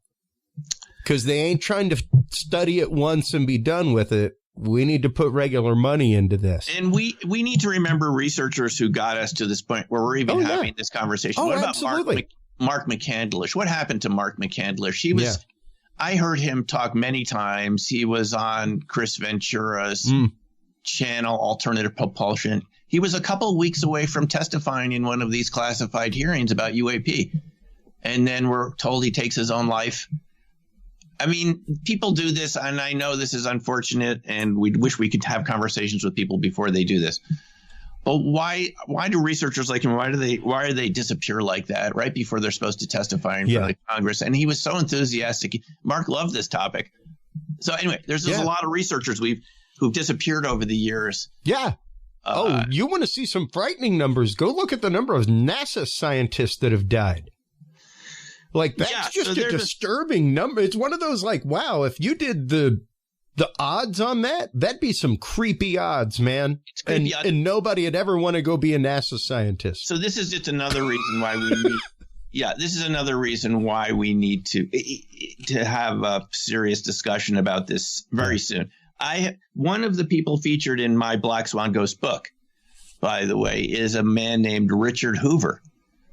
And I have a chapter on Richard Hoover in Black Swan Ghosts. He was an exobiologist. He studied cellular life forms that are really tough, that can live in tardigrades, things like that. Yes, tardigrades. Extremophiles. Extremophiles. He was an expert in. He had 300 peer-reviewed papers and 30 patents, and he worked as NASA's chief exobiologist, looking at organisms living in volcanic vents, nuclear reactors, and what he claimed were fossils of single-celled organisms living in meteorites. And he got so much flack from NASA by saying that some of these meteorites contained not just amino acids, but literal fossils. NASA would always argue, well, those fossils were from contamination, from the rock pick you used to open up the meteorite, something like that. But what really bugged cross-contamination. But that's not what really bothered him. What bothered him is they told him not to talk about this anymore. They just said, we don't want you going to conferences anymore because it just makes us look bad to talk about extraterrestrial life. And he finally said, well, who's bothered by this? And they said the White House. The White House has told us they don't want to hear any more talk about extraterrestrial life. Yes, you read about this now, and now they're getting to the point where they're saying, well, there's amino acids in these meteorites. I just saw this in Science magazine last week. I post things on our Curious Realm group all the time, and whenever I posted that, I was like, one more proof of panspermia. Well, panspermia. So this is what Richard Hoover would talk about, and his view, to me, as a very eminent biologist, he spoke at the UFO Congress in outside of Scottsdale at one of those meetings. That's how I got to talk to him. He quit. He quit over this. He said, no one tells me what I can say at conferences. So this is how bad the situation is, Chris, is that you have the scientists that are open-minded to these topics. And he was open-minded. He wasn't a UFO specialist, but he was definitely open to the idea, having worked with NASA, having overheard the internal conversations. Yeah. Like other people that have worked at NASA. He was definitely open to the idea that these UFOs could be coming from an extraterrestrial source. He had this from the Skylab tapes that we heard when the Skylab astronaut said, hey, we're seeing this thing out the window. Mm-hmm. And he was told that the pictures would be available. They snapped shots. And then he's later told, oh, the film was accidentally destroyed. He got very suspicious. So I'm just saying, people like him, if you keep losing people like him because you're not open to his point of view, looking at the evidence, you have got a type of de facto censorship going on. Mm. Yeah. So this is really true. And this is just one example of someone I came across that quit versus being told they couldn't talk about exobiology. Yeah. And there's been numerous cases like that. I mean, the one that springs to mind immediately is Richard C. Hoagland, #DreamGuest, if you're out there listening, Richard. But yeah, there's been numerous scientists that have worked for NASA that later left because of this consternation and the walls that they put up to progress on certain things. Yeah, and remember Stephen Greer's Disclosure Project? Oh, yeah. You had Donna Hare worked there who saw that she said she saw the people that were doing the covering up the photos. Yeah, the actual airbrush lab. The strippers. They called themselves strippers because they would strip out the weird objects. Yeah, so the anomalies. So the public wouldn't get confused. Ken Johnson, another astronaut from that, talked about. Donna Hare talked about this at the Disclosure press conference. And there was Sergeant Wolf? Mm. Ken Wolf was his name? Yep. He's passed on now. He said he apparently had he was a bicyclist and he apparently got hit by an 18-wheeler up there, I think in Vermont. But he talked about this too, about going in an NRO facility and someone came up and said, hey, you want to see this? And they looked and Ken apparently said, well, what is this? And the guy said, we think that there's structures on the moon. And he showed him. And then, the conversation ended when other NASA employees came. So we've heard people from NASA saying this. I mean, respected NASA employees saying that there are these photo manipulation labs that the public doesn't see the actual photos. We see what's been, doctored. Oh, yeah. Yeah, absolutely. And, And granted, I do a lot of astrophotography in my backyard. I don't have a single photo that I haven't touched. However, going through and reducing noise and getting rid of a piece of dust on the lens is different than erasing entire swaths. Well, that is what Ken Johnson said happened with the moon photos. There's a difference between a retouch. No. So if you look at Ken Johnson, he was another speaker at the UFO. He said the same thing, is that he saw some of these originals at NASA, NASA events in their conference rooms, in the rooms where they would give slideshows to other NASA employees about. And he said there was one day they showed them of something in a crater which looked very symmetrical and artificially illuminated from the inside, and then a couple days later it's gone. The same photo, you request it from NASA Photo Central, and it's gone. It's been airbrushed out. Wow. So it's again, this is really, again, we're talking about real large scale black swan events here. When this becomes a public discussion, what those of us who've been going to these conferences have been privy to, which I imagine now for the skeptics is what Congress, the intel committees on Congress, are hearing about this supposed 23-minute long video of everything that apparently looks like a sci-fi movie, of everything they've recorded from military cameras and satellites and stuff. And so I imagine at some point we're going to be hearing about this. And again, it's not like we didn't warn you. It's just that there's been a lot of inertia and reticence. Not like there wasn't a 2% chance the whole time. Yeah, and eventually, that when the musical chairs stop, you got to sit down. Someone's going to be left without the chair, and eventually it's going to be NASA or one of these organizations where we say, "Look, guys, the data's been there the whole time. You just chose for whatever reason to kick the can down the road." Well, yeah, and at some point it comes down to the point of, once again, the conversation of trust. And if we don't have the conversation now, where will the trust be later? Right. Now, this is what we're talking about. Those of us like you and I that care about this, we're not pushing any agenda here. What we're concerned about is some sort of collapse from not having the adult discussion we should have been having. Yeah. The 2%, the snake eyes showing up on your dice. Yeah, proof or no proof of Sasquatch, I don't care. It does not change my paradigm. Yeah. I want to know why we're not researching it. I want to know why there's a 2% deviation in the science, and yet still people are saying it isn't. Okay, I had a friend come visit me in Boulder. I hadn't seen her in about 10 years. We used to do remote viewing together. We learned to see. So she came up while I was writing Dark Matter Monsters. She said, "Simeon, I'd just like to come and hang out. And again, we can look at old remote viewing sessions." And she came up here and stayed. And there's plenty of places to stay around here, beautiful Airbnbs and so on. So we're talking. She sees I'm writing Dark Matter Monsters. And she tells me later, Simeon, I kind of was not into that topic, but I didn't tell you, but I just was kind of listening along because I'm a friend of yours and I was listening, but I didn't really buy it. Well, guess what?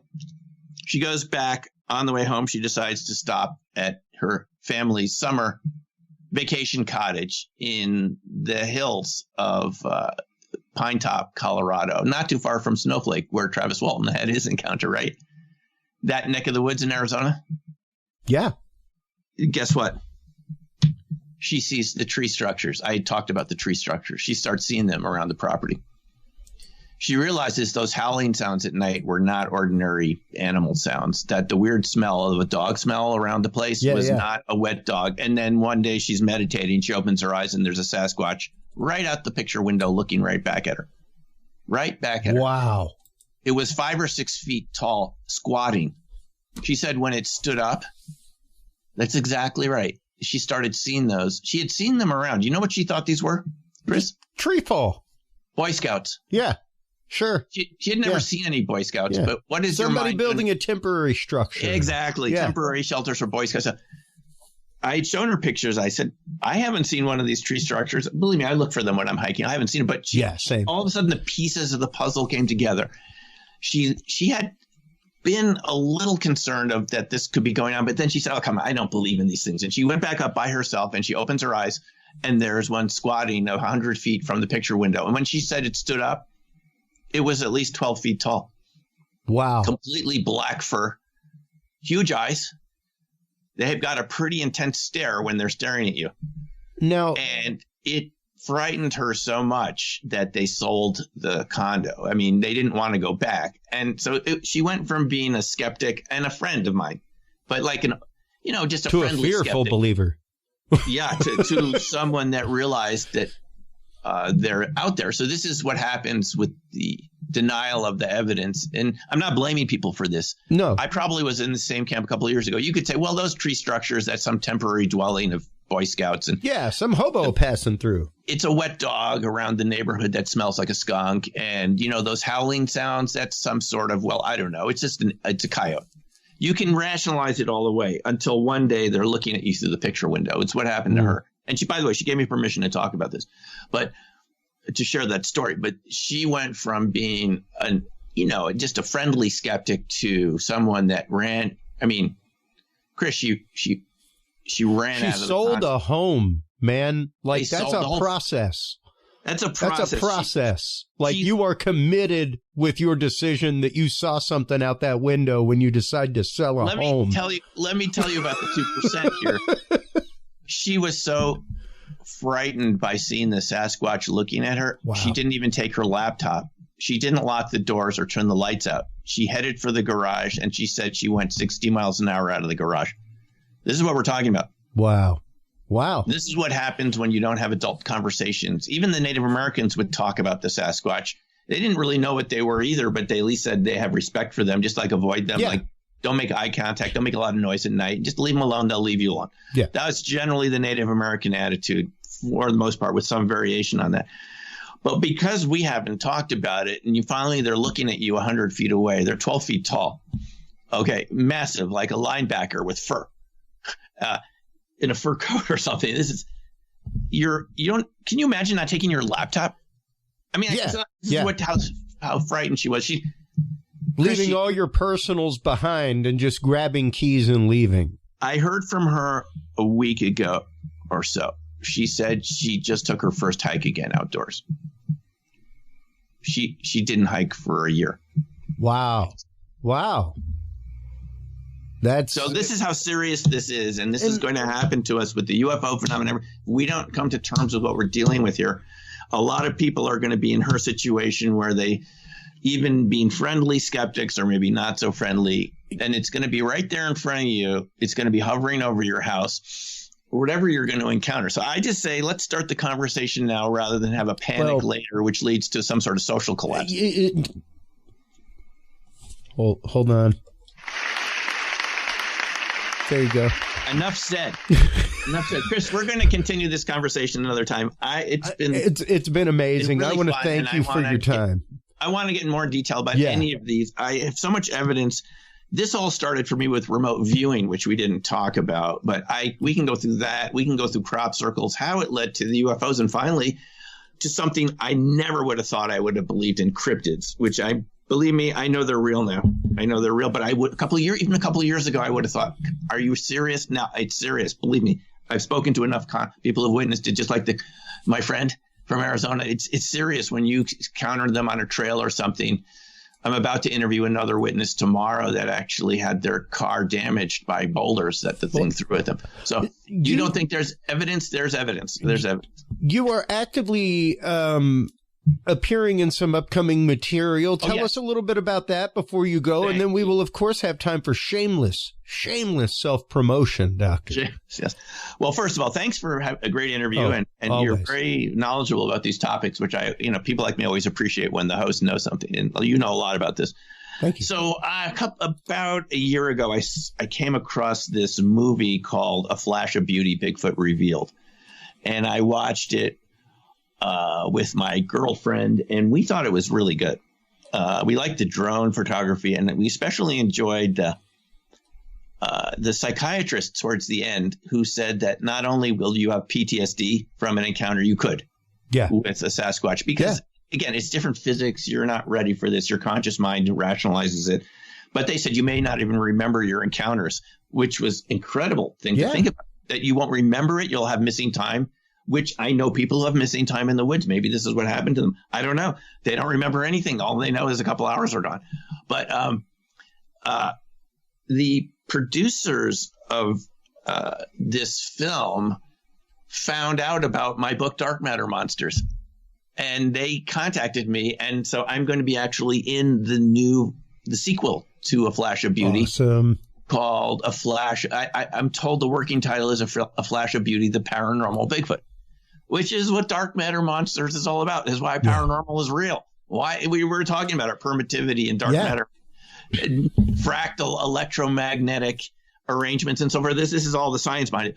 So this apparently is coming out on Memorial Day, I'm told, if it's on schedule. And I think this could be really interesting because all I know is Brett and his crew were very open-minded in this conversation like we're having now, just like this. Yeah. And we had some real good conversation about it. So I think it could be and I'm told there's some really good witnesses in this sequel film. So watch out for that. I can't wait. The first was so well done, so incredibly well put together. The data in it was phenomenal. And I cannot wait to see your contribution to this material, Doctor.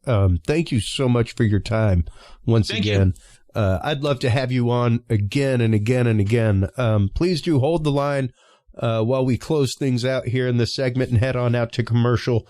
While you are online checking out the amazing work of the good doctor over at mountbaldley.com, everybody, make sure to stop on by Curious Realm. CuriousRealm.com is where you can find all the episodes. That is, of course, where you can follow us on social media. It's where you can find us on all the video platforms, audio platforms. It's where you can follow our RSS feed. If you are an experiencer and have seen anything in the world of paranormal, cryptid, UFO, UAP, stop on by CuriousRealm.com/story. You can share your story with us. We will pose your story to our professionals, to our researchers, and maybe get you a little bit more information about it. Stay tuned after these messages, folks. We will be right back with more great interviews right after this.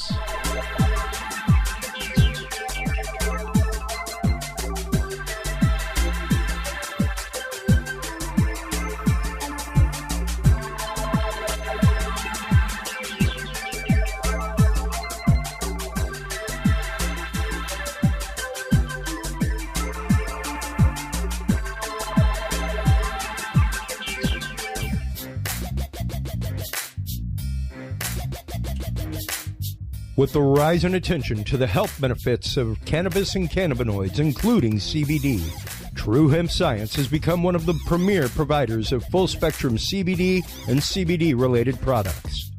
Using a proprietary spagyric process, True Hemp Science extracts maximum benefit from the whole hemp plant. Buds, leaves, stems, seeds, even roots. Every part of the plant is used and then reused to formulate a rich, complex profile of CBD, CBD derivatives, and terpenes guaranteed to provide the relief and benefits you need daily. Visit TrueHempScience.com to experience the best CBD oils, edibles, and topicals on the market today. And use code CURIOUS7 to save 7% off your entire purchase of $50 or more and get 2 25 milligram CBD cookies or brownies free. That website again is TrueHempScience.com and the code is CURIOUS7.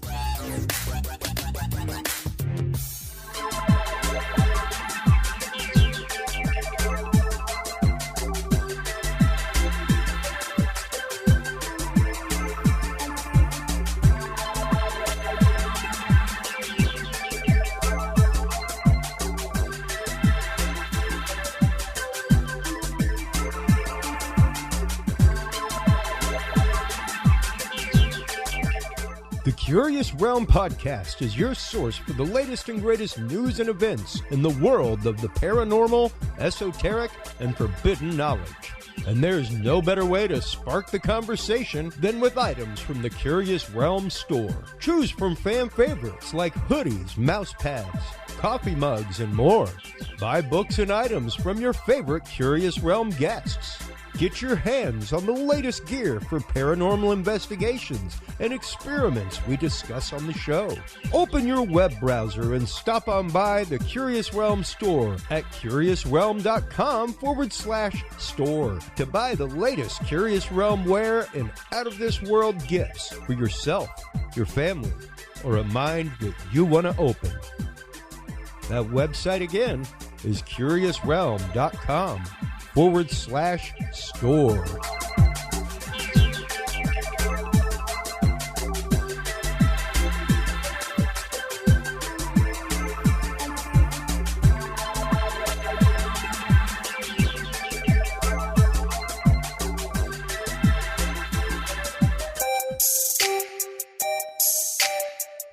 Have you considered starting a podcast? Looking for a way to make your business a voice of authority in an industry? Then Podcast Cadet is the solution for you. Whether starting a podcast for yourself, your brand, business, school, church, or just plain fun, Podcast Cadet is here to help you navigate the waters of the podcast industry. Specializing in one-on-one consultation and training with industry professionals in fields ranging from podcast technology and editing to distribution, monetization, and even social media strategies. Podcast Cadet tailors their services to the specific needs of you and your podcast. Do you already have a podcast and trying to find ways to engage and grow your audience? Sign up for your Podcast Cadet audit today and let us help you explore new and exciting ways to leverage your content and elevate your podcast brand to whole new levels. From consultational workshops to affordable podcast production and maintenance packages, Podcast Cadet is your one-stop shop for everything podcast related on the internet. Visit podcastcadet.com today to sign up for your consultation or training and use code CURIOUS20 to save 20% off your entire purchase. That website again is podcastcadet.com. Well, hello, everybody, and welcome back from that commercial break. Thank you so much to all of our sponsors, especially WebWorks Wireless. If you are looking for wireless connections for your camp, RV, traveling rig like myself, stop on by WebWorks Wireless today. They are your source for unlimited, unthrottled internet anywhere that you have cell phone signal. Absolutely amazing service. With them, I have loved using their product all around the country and helping them benchmark that. So stop on by and check them out, folks. That is WebWorks Wireless. While you are online checking out WebWorks Wireless, make sure to stop on by the website of our guest for this segment, thepattern.pub. We will be talking in this segment with Kevin Jeffers about the book, The Pattern, an Exploration of Consciousness. Welcome to the show, Kevin. How are you today? I'm very good. I think today's a good day to chat. It's always a good day to chat. Well, I'm not sure about that. I've been interested in your book since Michelle got us together and everything. I actually have my hardcover, or not my hardcover, but my hard copy coming in the mail as we speak. But I've been going through and reading a little bit here on the Kindle version. Before we get into things, go ahead and introduce yourself to the audience, who you are, and how you got into this world of study of the pattern and what the pattern is, Kevin. Well, I got involved in, generally speaking, shifting consciousness when I was about 18 years old. And that's probably 50 years ago. So in the interim, I've been developing connection skills and healing skills and a number of different approaches to reaching out and contacting or being with people, friends that I want to help, if I can use the word help, or facilitate their understanding of what their potentiality is. Okay. So it's been going on for a long time, and I just view it as improving, so that when I come to my transition time, I go through it rather simply and directly into the light. That's been my motivator and goal for a very long time. A lot of people past, they get stuck in it's like a band of energy around the earth where their soul gets stuck because they don't know how to go to the light. Mm. So the pattern has been about looking deeper into consciousness based upon what I experienced during a meditation and trying to find my way through the outer levels and into hyper consciousness. And it's interesting that you bring that up. We've been talking a lot about extended consciousness with people on the show lately. We've been talking a lot about astral travel, going other places other than our local reality. And when you're talking about these things, it can be really hard to explain to some people. Yes. We just had a whole conversation in the previous segment with Dr. Hein about the fact of non-local realities and perturbations in things like a fractal world. And yes. when you're talking about moving over to the other side, helping people get ready to move and transition to the other side. Yes. How has that journey been for you? And how has that mission been received by family and friends alike, Kevin? Well, it makes a difference when you tell your friend that I'm going to show up in the morning or whatever, usually early hours of the morning. That's when I meditate. I said, I'll show up. I'll walk through wherever you are. And if you're not conscious, if you're asleep, I'll give you a physical description of your house and houses that I've never been into. And that usually lets them know that things are going in the right direction. And sometimes it's as simple as people wake up and there I am standing next to them. And that's a part of the interesting thing of multiple realities is that our consciousness operates in simultaneous realities all the time. Mm. We're shifting in and out of consciousness from a very basic form to a higher form, and a higher form meaning to me the higher frequencies that people express either in the body or out of the body. For me, Chris, it's all about your frequency. Yeah. And well, no, I was going to ask how important, especially whenever it comes to frequency, because I mean, you can, I personally am a highly energetic person. I can see when my energy is disturbing my wife.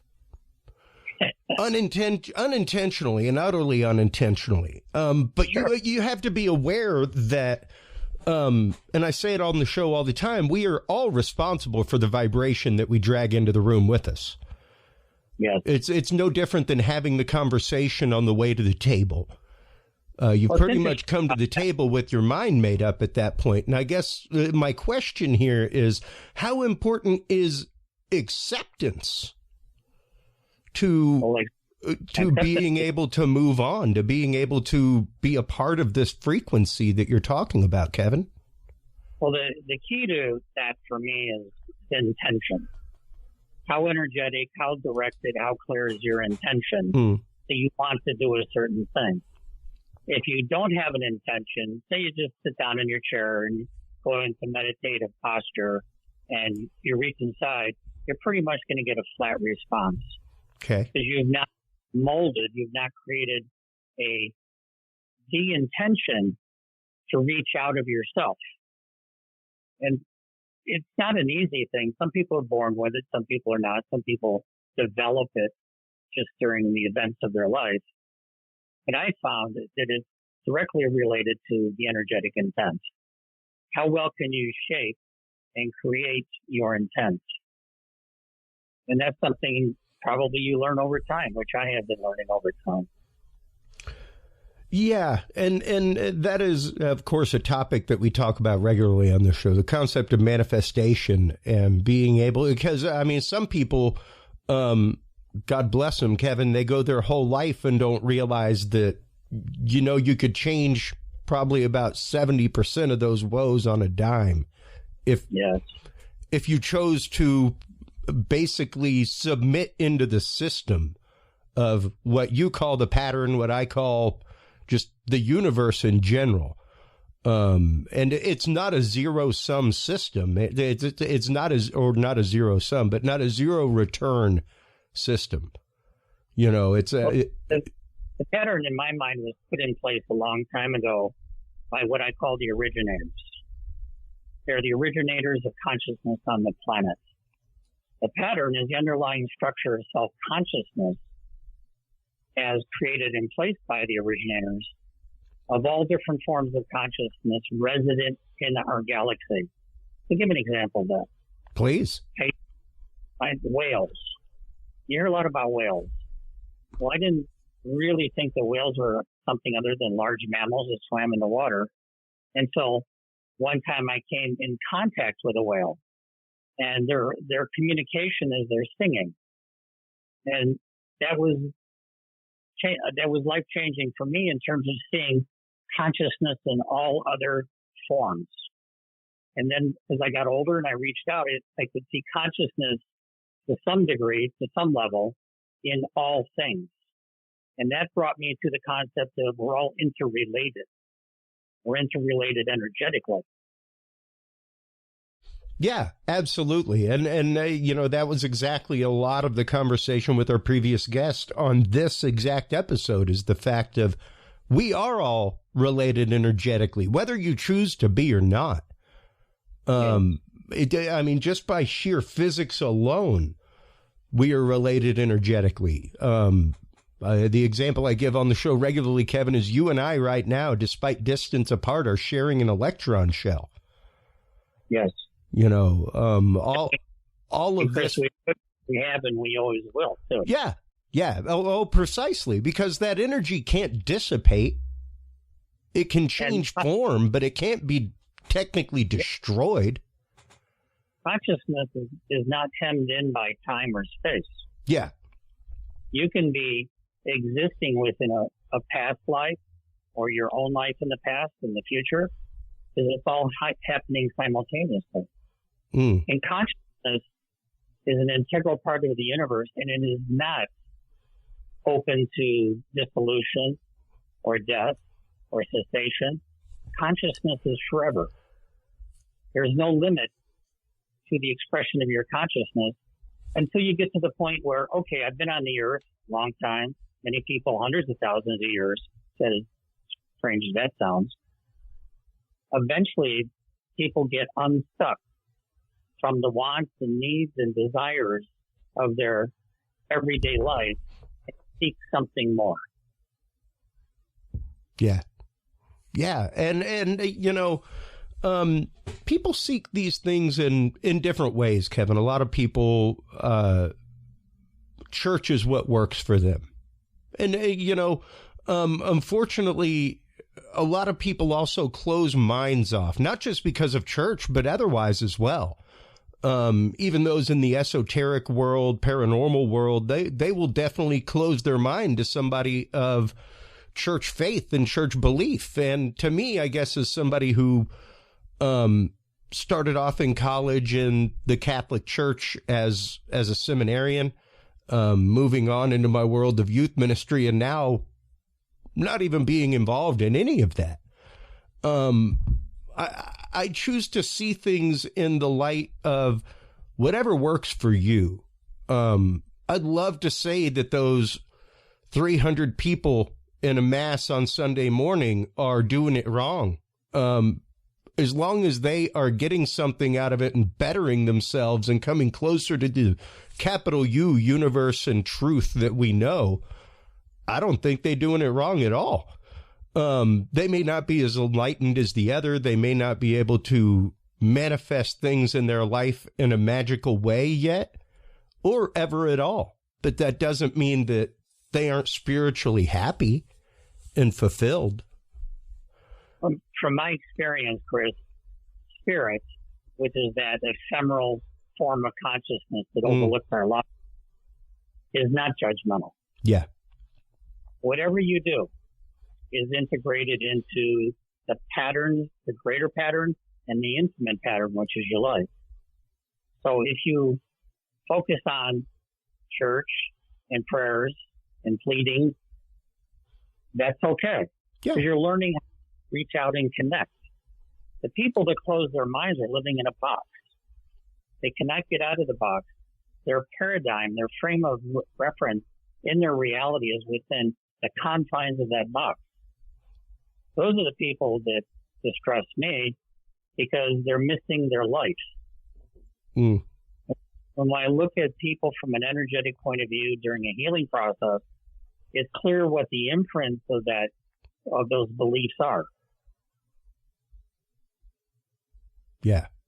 Yeah. And how often, whenever you work with people in a healing aspect, how often do you find that their belief changes? And by belief, I'm not saying in any particular religion or anything else, but more in the concept of greater than, something greater than yourself.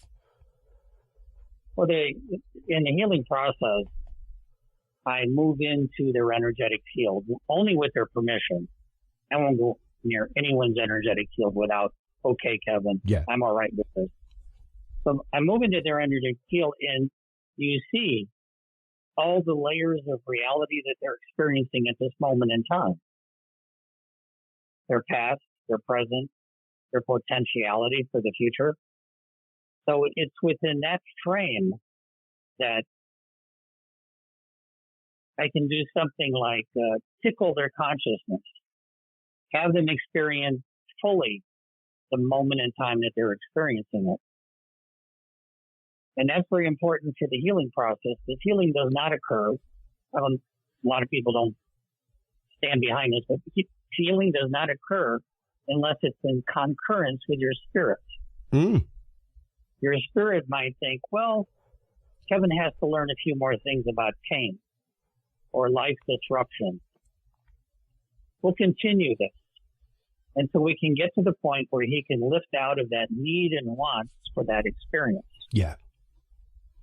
Well, yeah. I mean, just because you have psychologically dealt something or come to terms with it does not mean that your time of spiritual battle or spiritual upheaval because of it is done at all. Yes.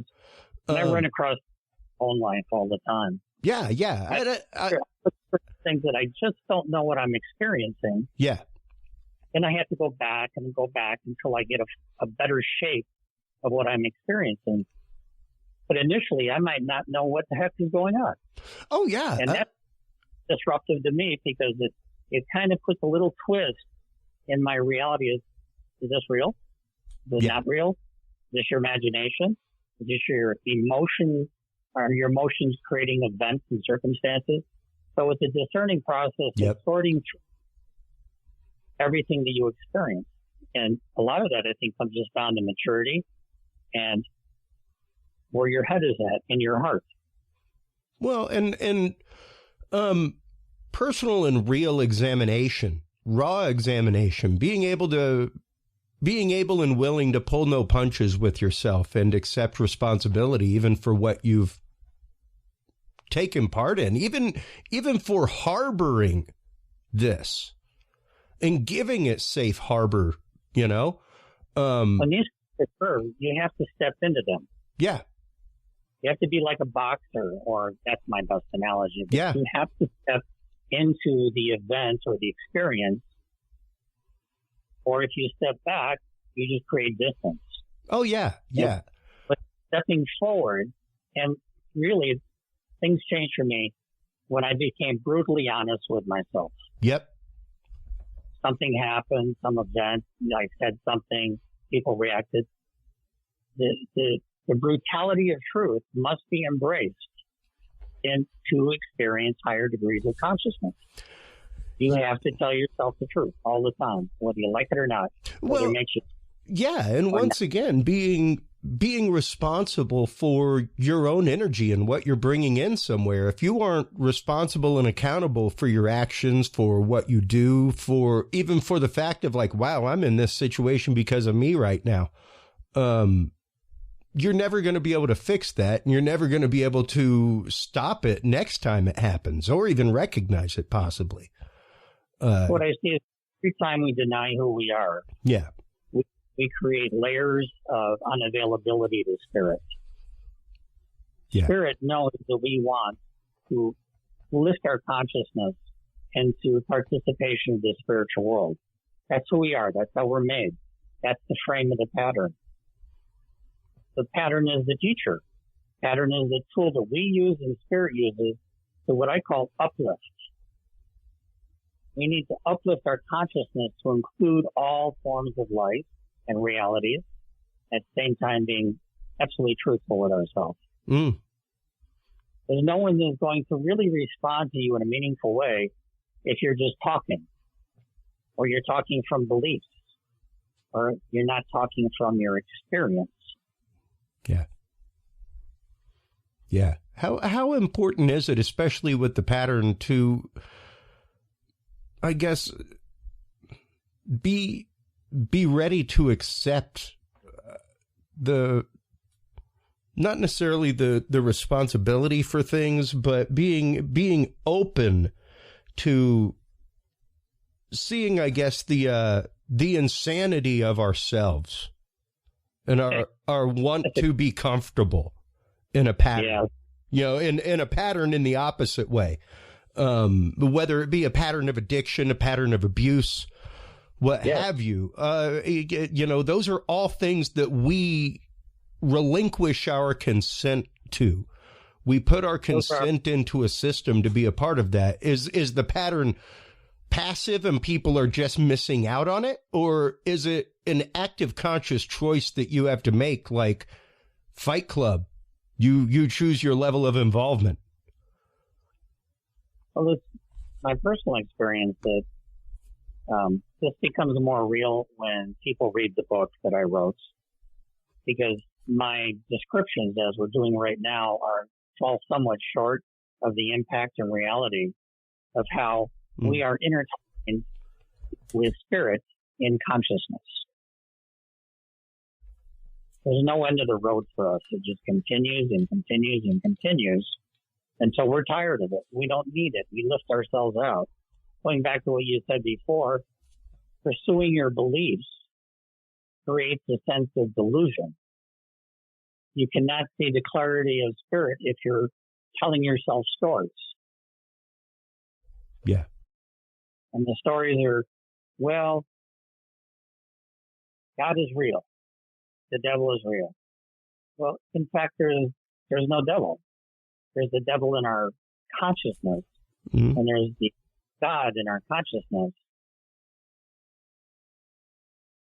And this is kind of a rough part, because I had a Jesuit training myself, is to fully express who I am, where I am, when I am, to learn about myself, which in turn is the key for lifting out of this earth energy system.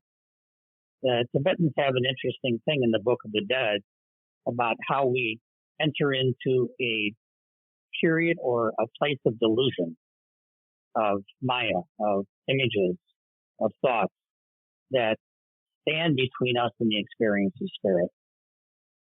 The Tibetans, and I spent many years traveling there, the monks at least, always live their life as their death is the most important experience in their life. They don't want to get caught here because of the delusions that they've created in their daily lives. Yeah. Yeah. And, especially whenever you're talking spiritual healing, once again, moving forward, not only in your life, but preparing yourself to move forward on the ultimate spiritual journey, becoming pure spirit. I can think of no greater adventure, quite honestly, Kevin. I'm not going to say I won't be afraid or fearful. I mean, heck, I get butterflies and fearful before I hop onto a roller coaster, but sure is fun after. You're human, and that's the way it happens. Yeah. And I expect that, but it's also one of those spiritually, I look forward to that journey.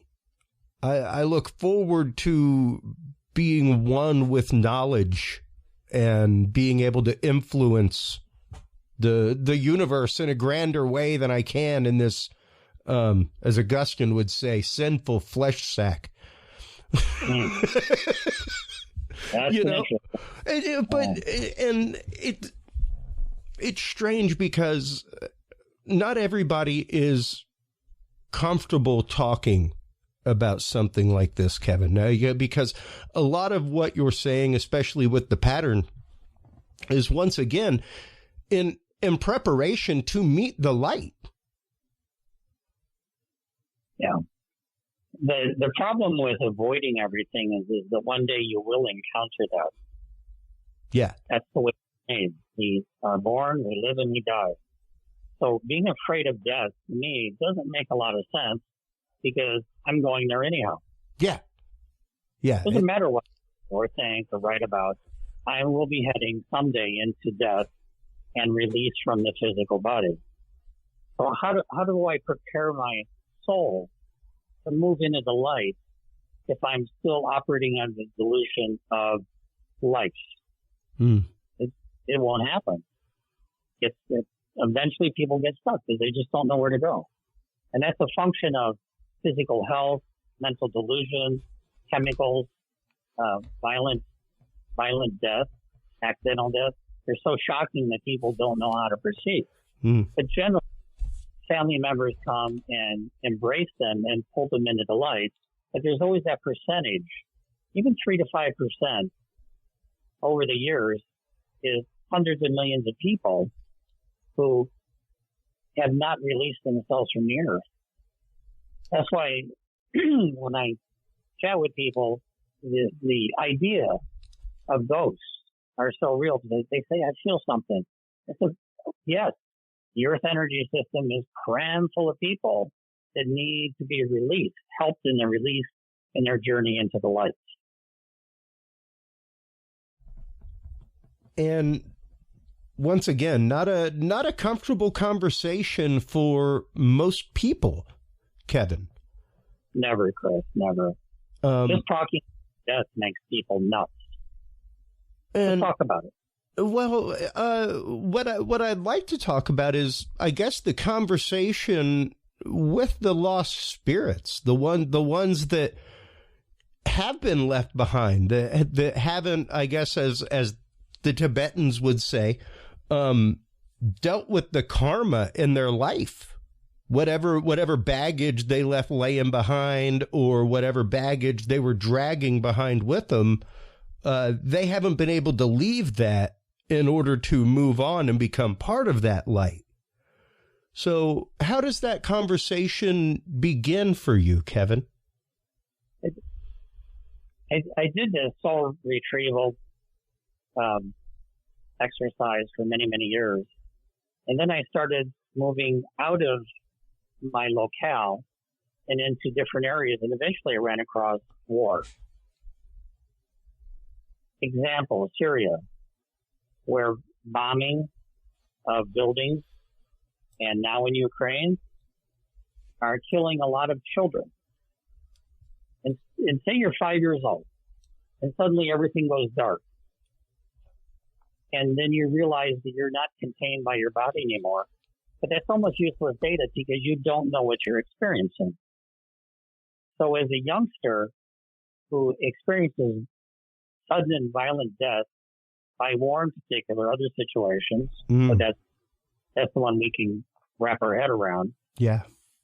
What do they do? What do I do? Not meaning me, they. What do I do? And they don't know what to do. So how can you move into the light when you don't have a direction? Or when you can't even reconcile or reason what it was that was going on because you don't have that concept in your psyche yet. You don't, at 5 years old, you don't know what war is.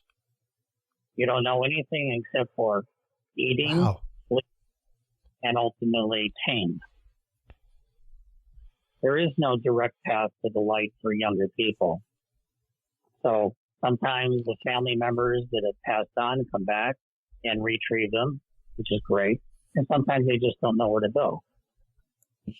You know, And it just dawned on me real quick, the phenomenological pattern of things like poltergeist activity, things like that, normally attributed with children or spirits or even adolescents, like living in the house, causing that to happen.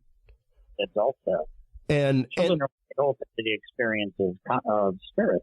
Yeah. Well, even if it's child spirits that are doing it, the idea of no different than a child psychologically, lashing out or punching people at school because they don't know how to process the emotions that they're having, because they don't have that coping mechanism. It would be, that energy would still not have the coping mechanism. So it would make sense a lot that, like, the spirit is throwing a temper tantrum right now. Yeah. As opposed to most hauntings that you see where, on occasion you'll see or hear a kid playing, things like that. But you don't hear about older ghosts, like, oh, yeah, we have this spirit that's 60 years old and she tends to throw things around the house. Well, right across those. Yeah. And it just dawned on me that that would be an interesting set of data points to put together with hauntings. Have any limitations in their experience of consciousness? They don't understand that they're supposed to behave a certain way, think a certain way, go forward in life in a certain. They just don't know. So all children are open to the experience that you mentioned. Yeah. From the guys to simply they have friends that they talk to. They create amazing things because their friend taught them how to do it. And parents get distressed because they think, what do I do? They're talking about their friend. We all know that spiritual friends don't exist. We all know that ghosts don't exist, but they continue to exist. And then all of us, at some point, enter into a fuller life and leave behind the experiences of a younger life. If you're fortunate, you bring it forward. Yeah. Yeah. And, interesting to see that, as you're saying, translate into the spiritual world and into the world of passing into the light. The same things that keep us from psychologically moving forward in the world around us can be the same things that spiritually keep us from moving forward and meeting that proper great beyond. I like working with children because they have no preconceptions. They don't know what they can and can't do. And they're open to whatever they experience until they start to close down, usually between the age of 5 and 8.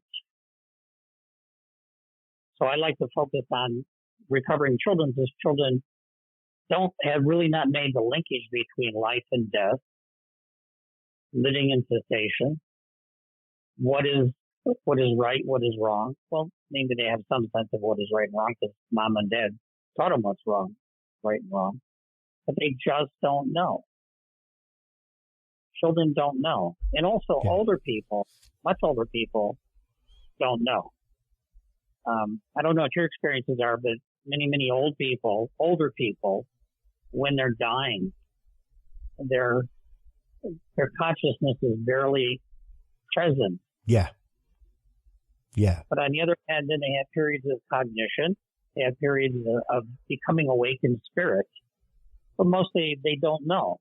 And if you die not knowing, where the heck are you going to go? Yeah. Yeah. And even considering that many elderly, as they move forward in age, begin to regress and become almost childlike in their, not only in their mentality, but in their retention as well. Their capacities are diminishing as they get older and older. They're still there. That spirit, who they are, the soul is still there. And the soul is experiencing this diminishment of capabilities and awareness. That's a part of life. Death is a part of life. A fuller experience of death is to experience life. Now, out of the soul retrievals you've done, Kevin, just off the cuff, what percentage would you say are children? Well, for me, it's probably 90% because that's all I pay attention to. Oh, okay. You have choices. You ask Spirit to direct you to a retrieval with the understanding that my preference is to go find children who have died and lead them into the light. So it's a preference, nothing more than that. Okay. Not like a blanket check, that pays for everything. Yeah. It's very specific. Now, do you find, because I'm sure that you've done retrievals and Spirit has sent you to other things as well that you need to help, do you find that children are easier to work with or harder when it comes to the retrieval work? They're wide open to the experience, but they're also a little hesitant, suspicious, because they don't know you. You show up in spirit and they're in spirit, but they don't know really they're in spirit. If they're parents that don't talk to strangers, don't go somewhere with somebody, they still retain that. So then it becomes a process of assurance that moving into light is something they can do and something they should do, as opposed to just staying where they are, which a lot of kids who pass away through violence, they just stay there. Yeah. They don't know where to go. And if you're not learning an experience about the difference between here and there being higher consciousness, you won't know where to go. Now, flipping back to adults, middle-aged people, older people before that we age out into death, it's all about coming to grips with who you are and not ignoring your spiritual side or your potential to experience spirit, which creates that box. It's framing. Yeah. We need to get out of the box. We need to create a new paradigm of our personal reality. Psychologists call this cognitive reframing. Yeah. We reframe our cognition to allow us to engage and move in different directions and different behaviors. And sometimes it's just orientation. Yeah. And facing south when you really want to face north, it doesn't invalidate you because you're going in the wrong direction. Yeah. It's just a course correction in your life. Yep. Yeah. And I think, number one, I think we as a society tend to put way too much on ourselves. We tend to have this almost superhuman expectation of not making mistakes and just being human. I would say I have a different look at that. To me, it's about where are we living? We're living on Earth. Where is the foundation of life on Earth? Which is you have to eat and you have to sleep. You don't have to do a lot of other things. You need to do those. If you can't eat, you will die. Yeah. If you can't sleep, you'll become disoriented. So the primary goal in life is to eat. We are predators. People don't like to look at that side of themselves. We have been born into a predator world. We are predators. So it's about the rule of survival. Even on a very mundane aspect where people are not violent and not actively engaged in surviving, they understand that they have to survive. Yeah. You have to do those fundamental things to stay here. So we come into this world as predators. It's a hard one, but I finally got it one day. We come in as predators because that's who we are on the planet. Not in spirit, but on the planet Earth. In the realm of time and space, we have restrictions. We have necessities. And if we don't comply with those restrictions and necessities, we will not survive. Yep. Yeah. And, it's learning that delicate balance that it takes with the world around you and what you do that helps us survive. And once again, without those coping mechanisms, I can see how it would be hard for somebody to make peace with moving forward and why they would get stuck and need help from somebody like yourself, Kevin, moving into the light. Life is our trainer. Life will train us whether we like it or not. Life has its own pattern of existence that trains into our pattern of existence, and it's unavoidable. In life, you continue to need and want and desire. And until that pattern of want, need, and desire has been reframed, you'll continue to do what you do. Yep. Whatever your intentions are, whatever your good feelings about people are, whatever nice things you've done, if you don't refrain your take or how you deal with life, you'll be forever stuck in a pattern of failure. And I mean spiritual failure.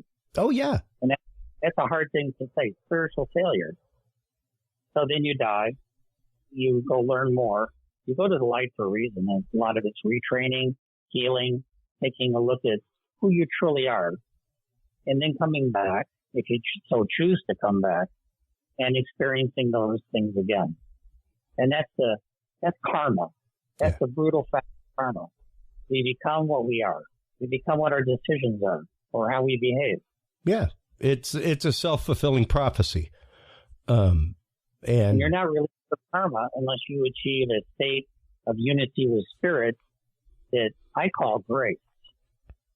When we find a period of grace, then we're released from that. We're released from karma. And so, what does it take does it take to find that state of grace? What does it take to, I guess, be open enough to experience it when it happens, Kevin? Everyone's different. For some people, it's prayer. Some people, it's meditation. Some people, it's good works. We all have our own way of embracing that. So it doesn't matter. You take this route, you take this route, you take that route. You're all heading to the destination of greater consciousness. And without a destination, you know what happens when you take a trip and you don't have a map? You end up God knows where. Yeah. And doing strange things. You need the map. And how do we find the map? Introspection, self-review, having quiet moments in our life where we can take in and send out. Yeah. As you said earlier, that true and harsh personal review, being willing not to hold any punches with yourself. You have to not to fool yourself. Yeah. Yeah. And that is kind of, it's interesting, the psychological want to do that. The want of self-confirmation. It's literally what leads to biases, all kinds of things. It's strange how just our want of confirmation of our own feelings and information will lead us down the wrong path. Because we're good in a certain direction. Yeah. If you're going in that direction without change, without self-examination, you will just continue to go there. Yeah. Yeah. Wow.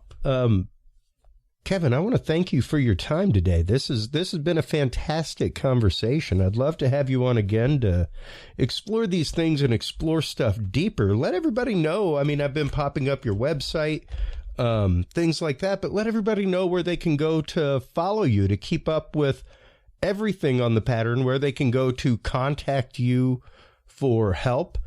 I would, now from my experience, I just rather stay who I am. Because I keep learning and experiencing many of these things that we've been talking about. It took 20, 30 years to get to that point where I could experience it.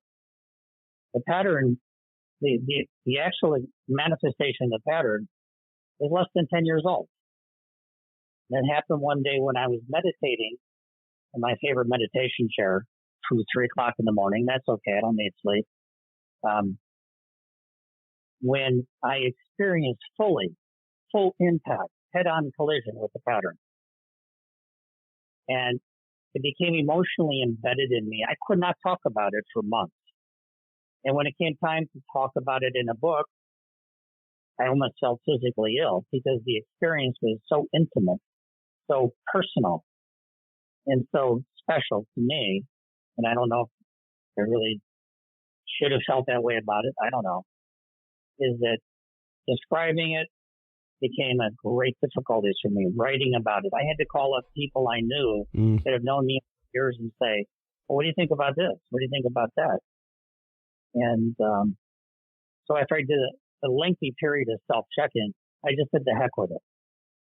What came true is what came true. It is what it is. It's not what it's not. Let it go. So then I started writing about it. And I felt better. And it took it out of the realm of an intimate personal experience, which is not definable. There's no quantitative aspect to it, into a more open expression of the experience, which made it okay. Sure. And you know, overall, part of what Spirit wants you to do to begin with.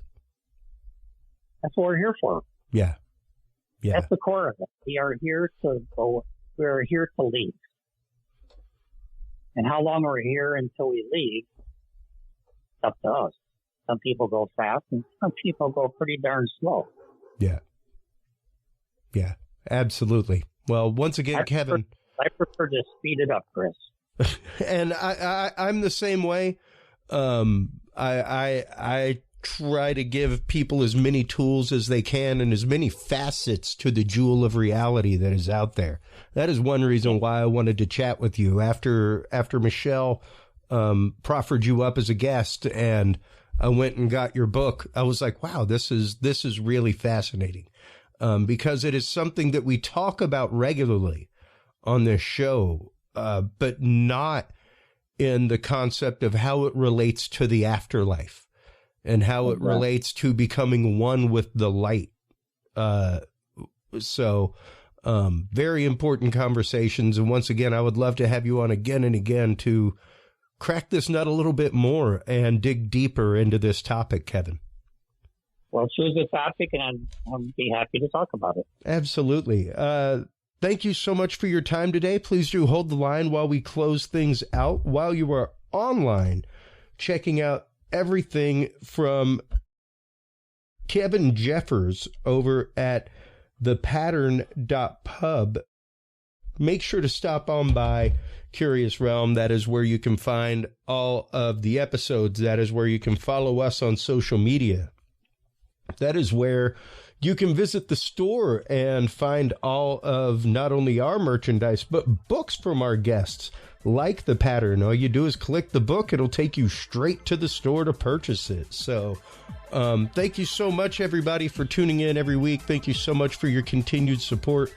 I will be back live in the studio very soon talking with the good folks from the Texas Myths and Legends conference. It's going to be super fun. That's coming up in Cibolo, Texas. We will be out there live.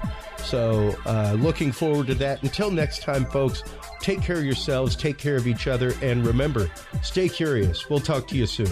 Bye-bye. Thank you for tuning in to this episode of The Curious Realm. Stay tuned for more guests, forbidden topics, and hidden truths. Download the official Curious Realm app and view the Knowledge Vault on our website, curiousrealm.com. Follow us on social media by searching Curious Realm. Curious Realm is available on your favorite podcast services, as well as YouTube, Roku, Amazon Fire, and Apple TV through the APR TV app, available on all app markets.